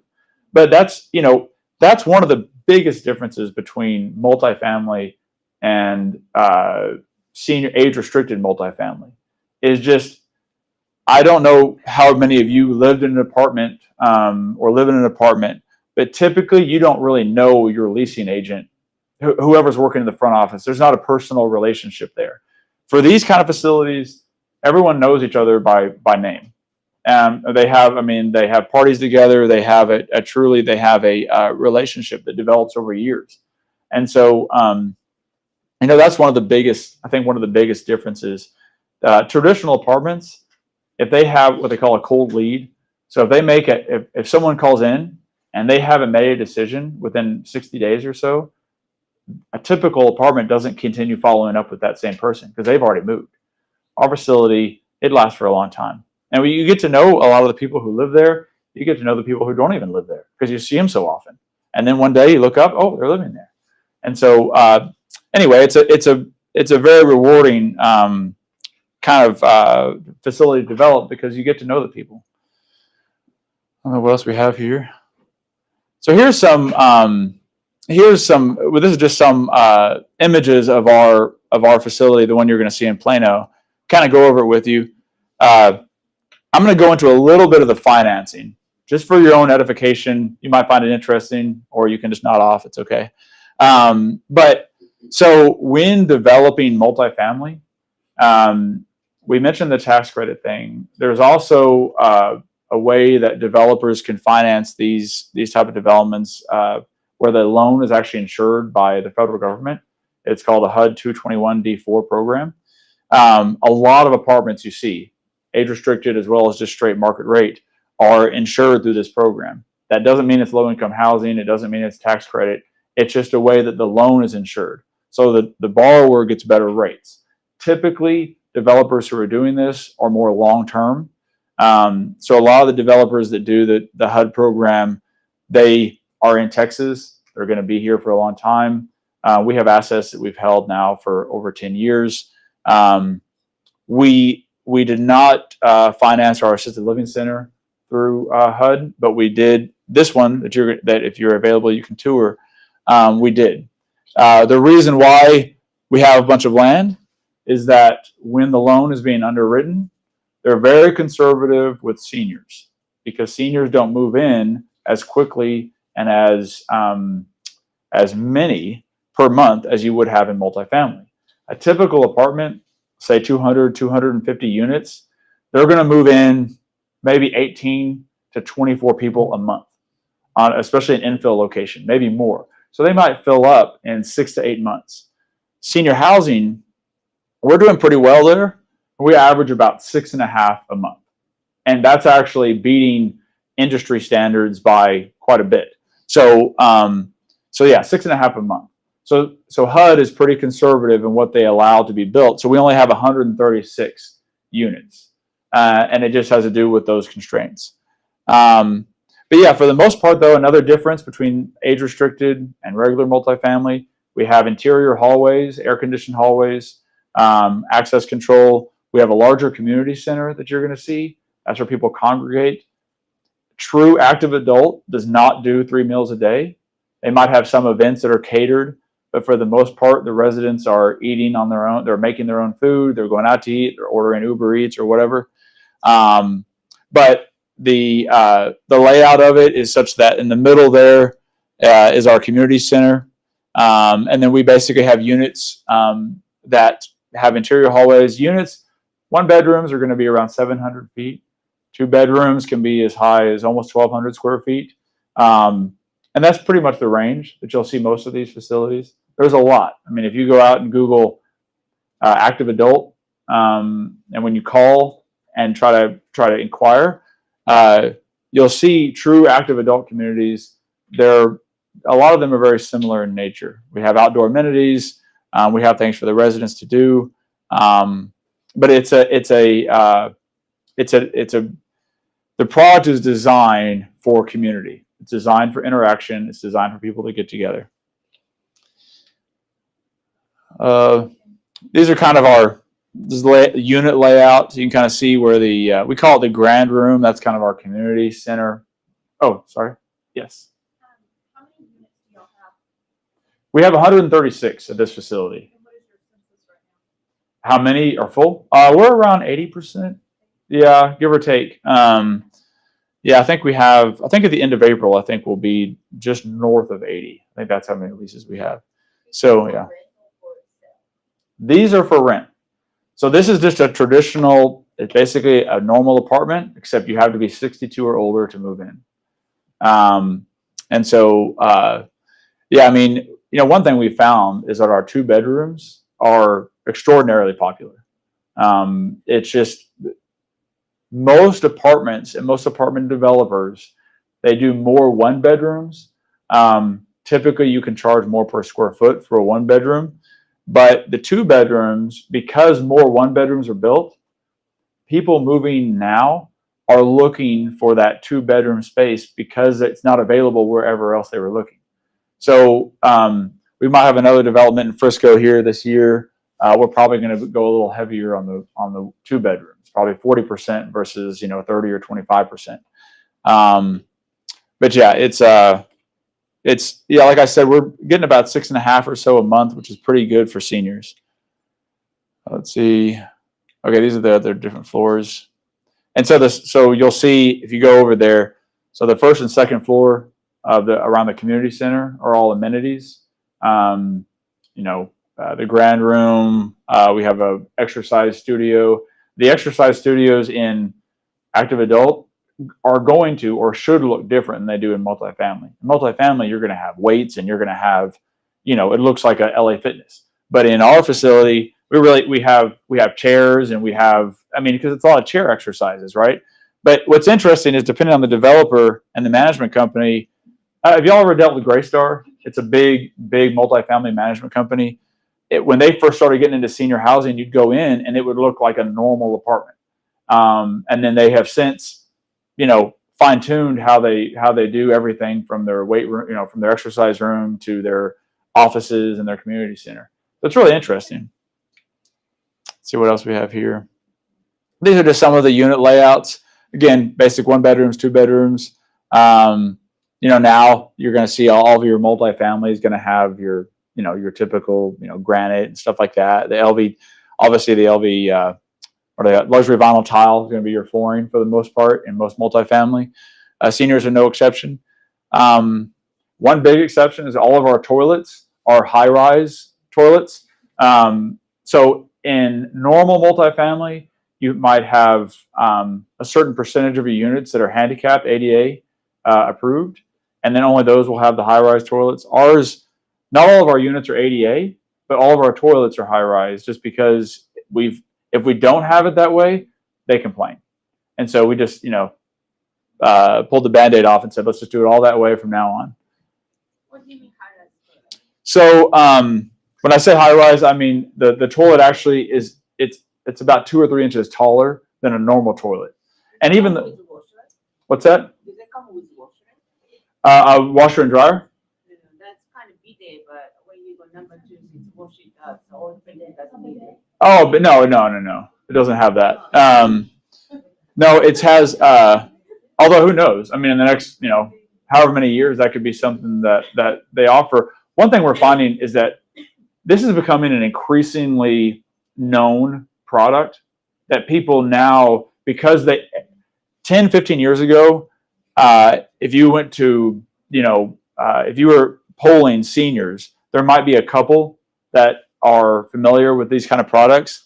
Now, if you get a group of, X number of seniors, they are either in one of these facilities or they know someone in one of these facilities. And so, and you see a lot more being built, because I don't know if you've seen the demographic charts, but the number of people that are going to be over 55 over the next decade, it basically skyrockets because of the baby boomer generation.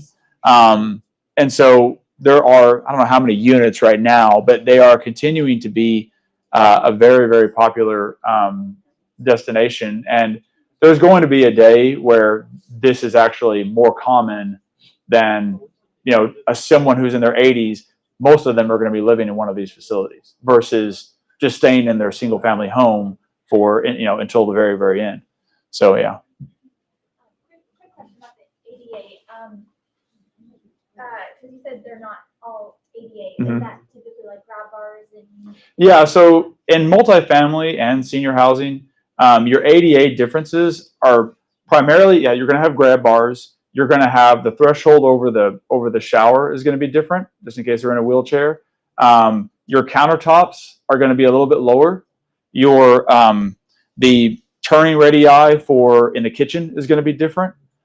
They don't really cost much more to build it ADA, but from a functional standpoint, it has to be really attentive to where basically the idea is that you're accommodating someone who's in a wheelchair. That's really the I'm not an architect, but that's the basic idea. So light switches are a little bit lower, countertops are a little bit lower, no thresholds, lower thresholds. Yeah. What's that? Microwaves and Yeah. Sometimes they'll have that, or they'll have it. Even now, you have microwaves that are actually built into the below countertops. Yeah, which is becoming popular. How many are not ADA? That was where my question was, like, how, like, in terms of, I'm just curious why you would have ones that are not ADA. Is that just like So you can't really convert it easily at all? yeah. Well, number one, they can be converted, but it's not easy. But the reason why you don't necessarily in active adult have them all ADA is because in an active adult facility, everyone is supposed to be independent.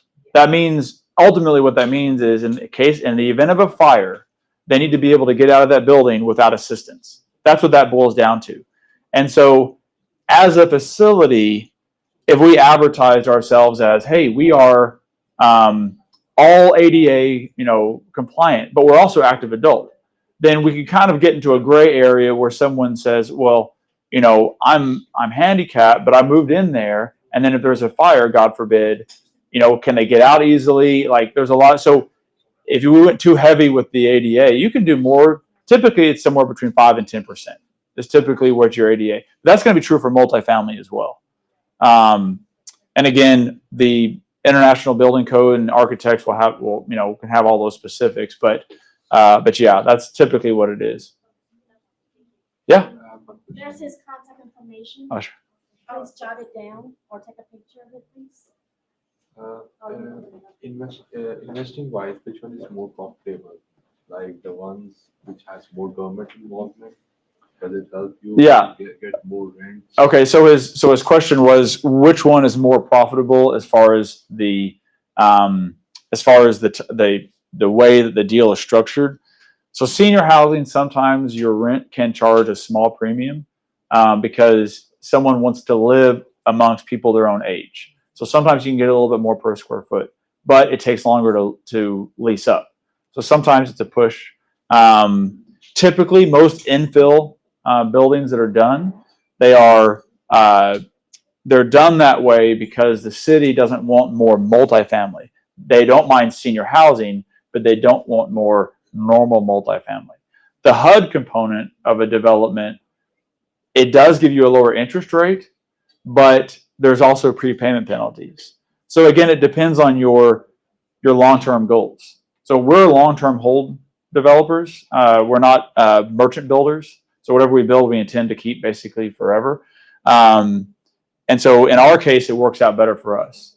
But a short term, like a merchant builder, they wouldn't want to do HUD because it would cost way too much and it would be way too much red tape if they're going to turn around and sell it in 2 years. So it depends on what the investment goals are of the equity group.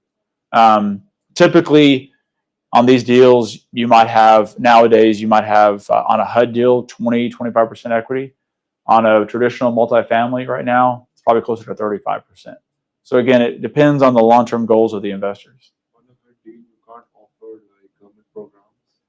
For the residents, Yes. no. I mean, well, unless it's a tax credit deal that we kind of touched on earlier. Other than that, No, on that it's just market rate. I mean, every community is supposed to charge, if they have debt on their property, they're supposed to charge market rate. In other words, what the market doesn't can bear. having more government programs help you get more tenants?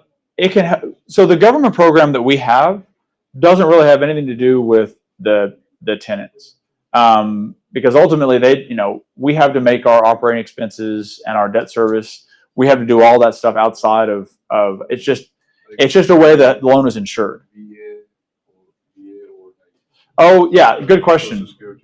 Assisted living, memory care, those kind of facilities, they can take Medicaid, Medicare sometimes. There's also VA benefits for assisted living and memory care, not for active adult. There's effectively no programs other than Social Security that the government's going to be involved in for a straight market rate active adult community. HUD accepts them. HUD, different programs are available, but ultimately you're not paying HUD. You're not paying the resident is paying the owner and the owner is paying the lender. HUD just insures the deal. They just insure it. So like yours does not have that, right? So our loan is insured by HUD, but it doesn't necessarily impact the residents or even the operations of the facility, other than red tape. You offer VA. It just for active adult, there's no VA benefits. Okay. It's only if you need services. So you tap into something like assisted living where you need assistance with your daily living. You can't Those- even offer Medicare. No, not at our facility. You got to think about active adult as basically multifamily. It's multifamily, but you just have to be above a certain age, and that's really the only difference.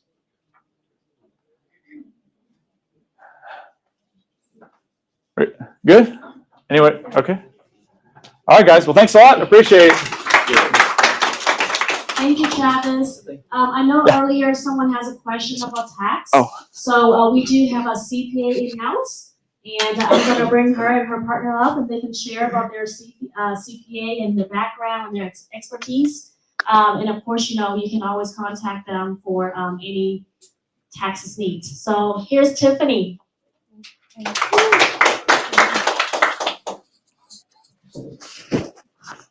Well, good afternoon. It's past noon now.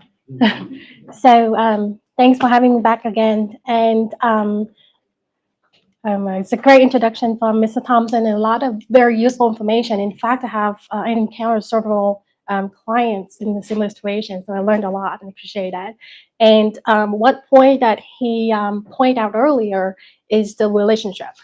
So when it came to this building, one thing I noticed is that Daniel has a lot of very cool technology, right? You get projector everywhere, you got cool touchscreen TV. So talk about technology. What does it impact to your career as a real estate agent or investor? So when clients come to my office doing tax returns, one thing I got heard the complaints is that, hey, they end up owing a lot of taxes because of some real estate transactions that they were not advised when they doing the deal. So, and they forgot to contact their CPA, and I asked them, how about your agent? Do they tell you to actually consider like 1031 exchange, one of the most important tax saving strategy for investors? So the same way, with us, when AI appears, and we always got asked this question, will AI replace us as a professional, like tax law or tax or regulation of law? It could be replaced by AI when you, just type in the questions, it gives you the answer. So at the same time, I've been seeing a lot of AI developed program for real estate agent, right? They can just pull in and get out the data, a statistic where they can do investment or TikTokers, right? So as an agent, you have to add to the relationship to your client, not just showing the houses, but also add values to them to make yourself different, right? Other than other agent or AI. So what kind of value you can bring into the table, right? Value of networking, of relationship, of your knowledge. You don't have to know all the details about tax or about laws or about contract details law, but aware of it. Now, educate yourself what you need to know just in the basic level, so you know what you can advise a client at that point in time. Because as a CPA, some of my clients, I only see them once a year. How often do you go see your CPA? April, around this time? So it's really important to not only for your client, but for yourself to have a proactive tax planning. Because any tax saving we do, if it's after the fact, right now, there's nothing I can do. But throughout the years, when you're pursuing a deal or working on the deals with your clients, it's really important not to, look at the great deals and here, present the great deal to your clients, but also advise to them, what would be some strategy or some tax consequence that they might have encountered down the line when they file the tax return in April. Or, is it something that they need to involve an attorneys to look at, the title or the liability or, any UCC search to make sure they, the company is not under any lien. Because once we file the tax return in April, there's nothing we can do really.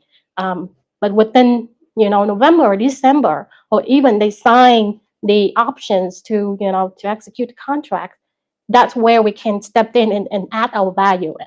And imagine when your client go to me, file a tax return, and they end up to be having $500,000 tax bill, and you didn't advise them on what they could have done. So they would come back and not come back to you anymore, right? So in fact, I have few clients that fire their agent because of that. They didn't advise them they can do a 1031 on a business because they think it's just a business, but they forget the business is sitting on a real property. So you can do 1031 exchange on a real property. So that's a little misinformation that they could have saved the clients. Now, what CPA you go to? That's another question because, it's like attorneys. They have their own specialties, right? CPA, yes, we file tax returns, but the same thing, real estate, the special thing about real estate, and I really like, is that it has its own tax code.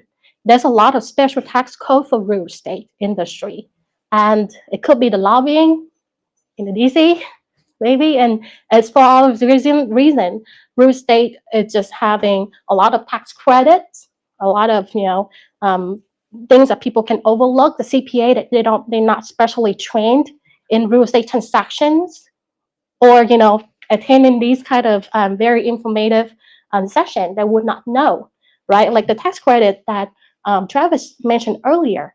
I bet you if you ask 10 CPA, they won't know until you actually work on a deal with a client. At the same time, tax saving or tax strategy is not just, there's a misconception.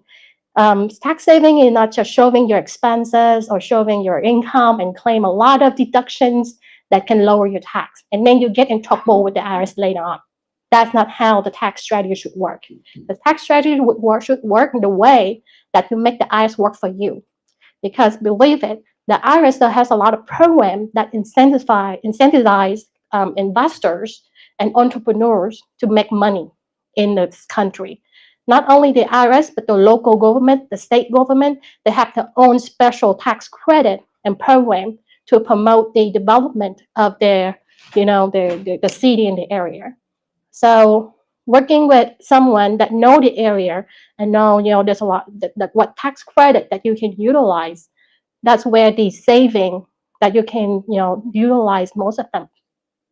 And well, I appreciate this opportunity because when I do tax returns, I wish there are things that my client would have known. And when Cindy invited me to these events, and I just say, hey, I loved it because I wish I can just, share with you those.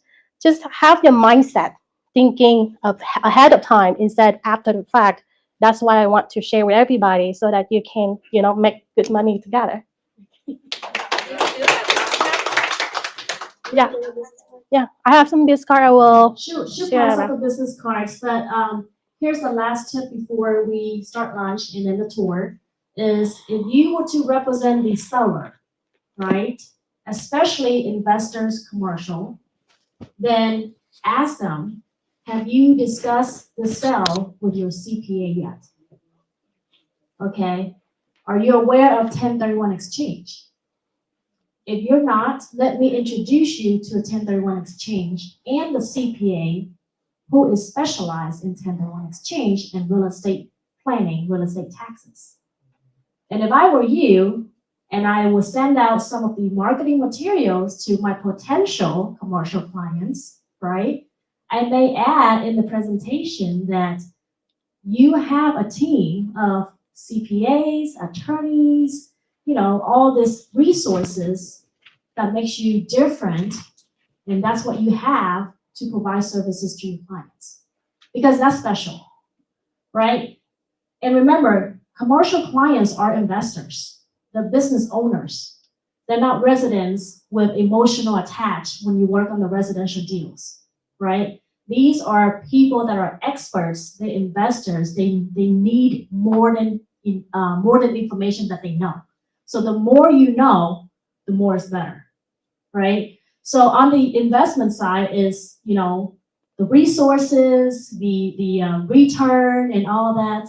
While on the residential side, I always share this. Residential side, they don't care how much you know, but they want to know how much you care for them, right? So if everything comes from here, when I look at the commission, everyone sees it as commission. But if you separate out the come and the mission, what does that look now? Right? The mission come first, then the commission. Amen. I'm just kidding. That's pretty cool. Just kidding. Yes, but those are some of the tips. And again, why it makes us so different, right? There's so many agents out there in any fields. First of all, you can never go wrong with real estate, right? But the more resources you have, the more information you have, the more education you have, that's what sets you apart. Okay, so that's all I want to share. I want to thank you, everyone here who came today and allowed us to provide you information. Thank you, Daniel, for providing us the space and the support. Travis, as a developer, he does this many, many times. Again, I know that we had the question about the protest taxes before. Now you know where to go to. He does protest. So again, we try to bring all these experts together and share information for you to learn more and more. So right now, where's lunch, Jamie? Lunch is out in the patio. Wow. Let's grab lunch, and then we will go to the, can you pull up the slide where the site tour is going to be? On the invitation. And Travis, before you came, I told him I can't wait to be 62. So like your occupancy rate right now is 6.5. It could bump up later, okay?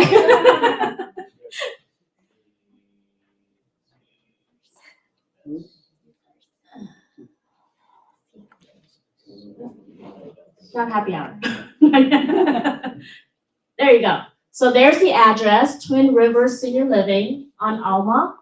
That's where the site tour will be. What time is it right now, Daniel? 12:30. 12:30. So let's go grab lunch and we'll leave here 1-ish. 1:15. Yeah, we'll work that. Okay. Whenever y'all finish. Yeah, they're ready for us. So whenever you're fed and ready to go, and then we can hop on the car and then just drive down there. And then Travis and his team will give us a tour of how it's built and how you see the luxury life of this elderly people there, and you want to be one of them. But thank you so much. Here's Daniel. So logistics, we'll have 2 lines outside. If you want to grab a chair to sit outside, grab a chair and then bring it back afterwards, or handle that afterwards. Thank you. Thank you. All right. Hi, can I have your name card? Oh, yeah, sure. Yeah, it's.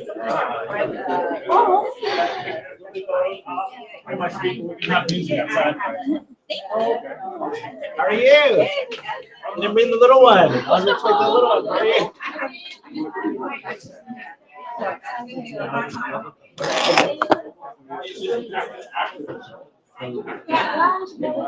Yeah.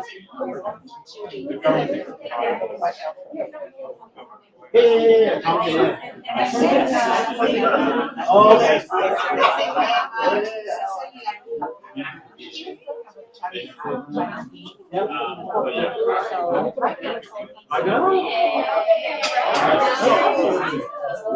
Sorry, don't work on it.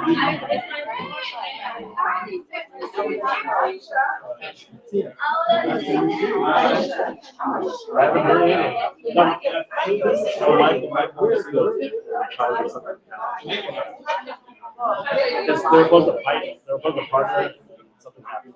I don't know. Yeah. Michael. You know Michael.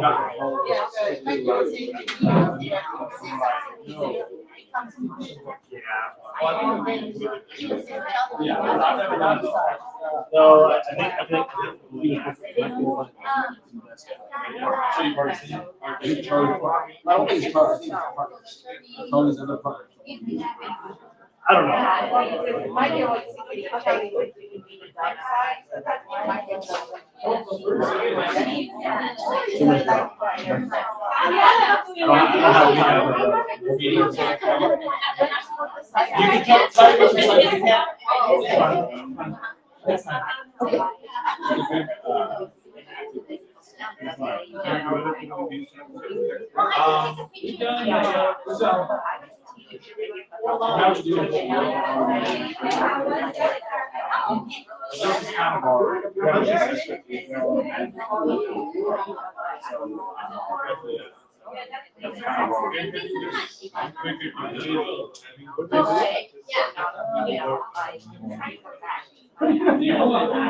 She does great.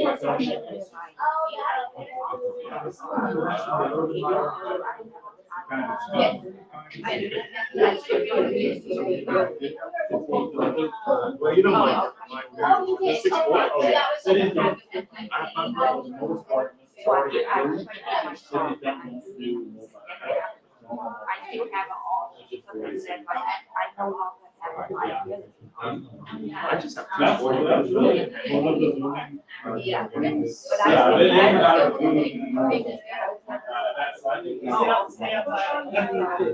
So I. It's a good. So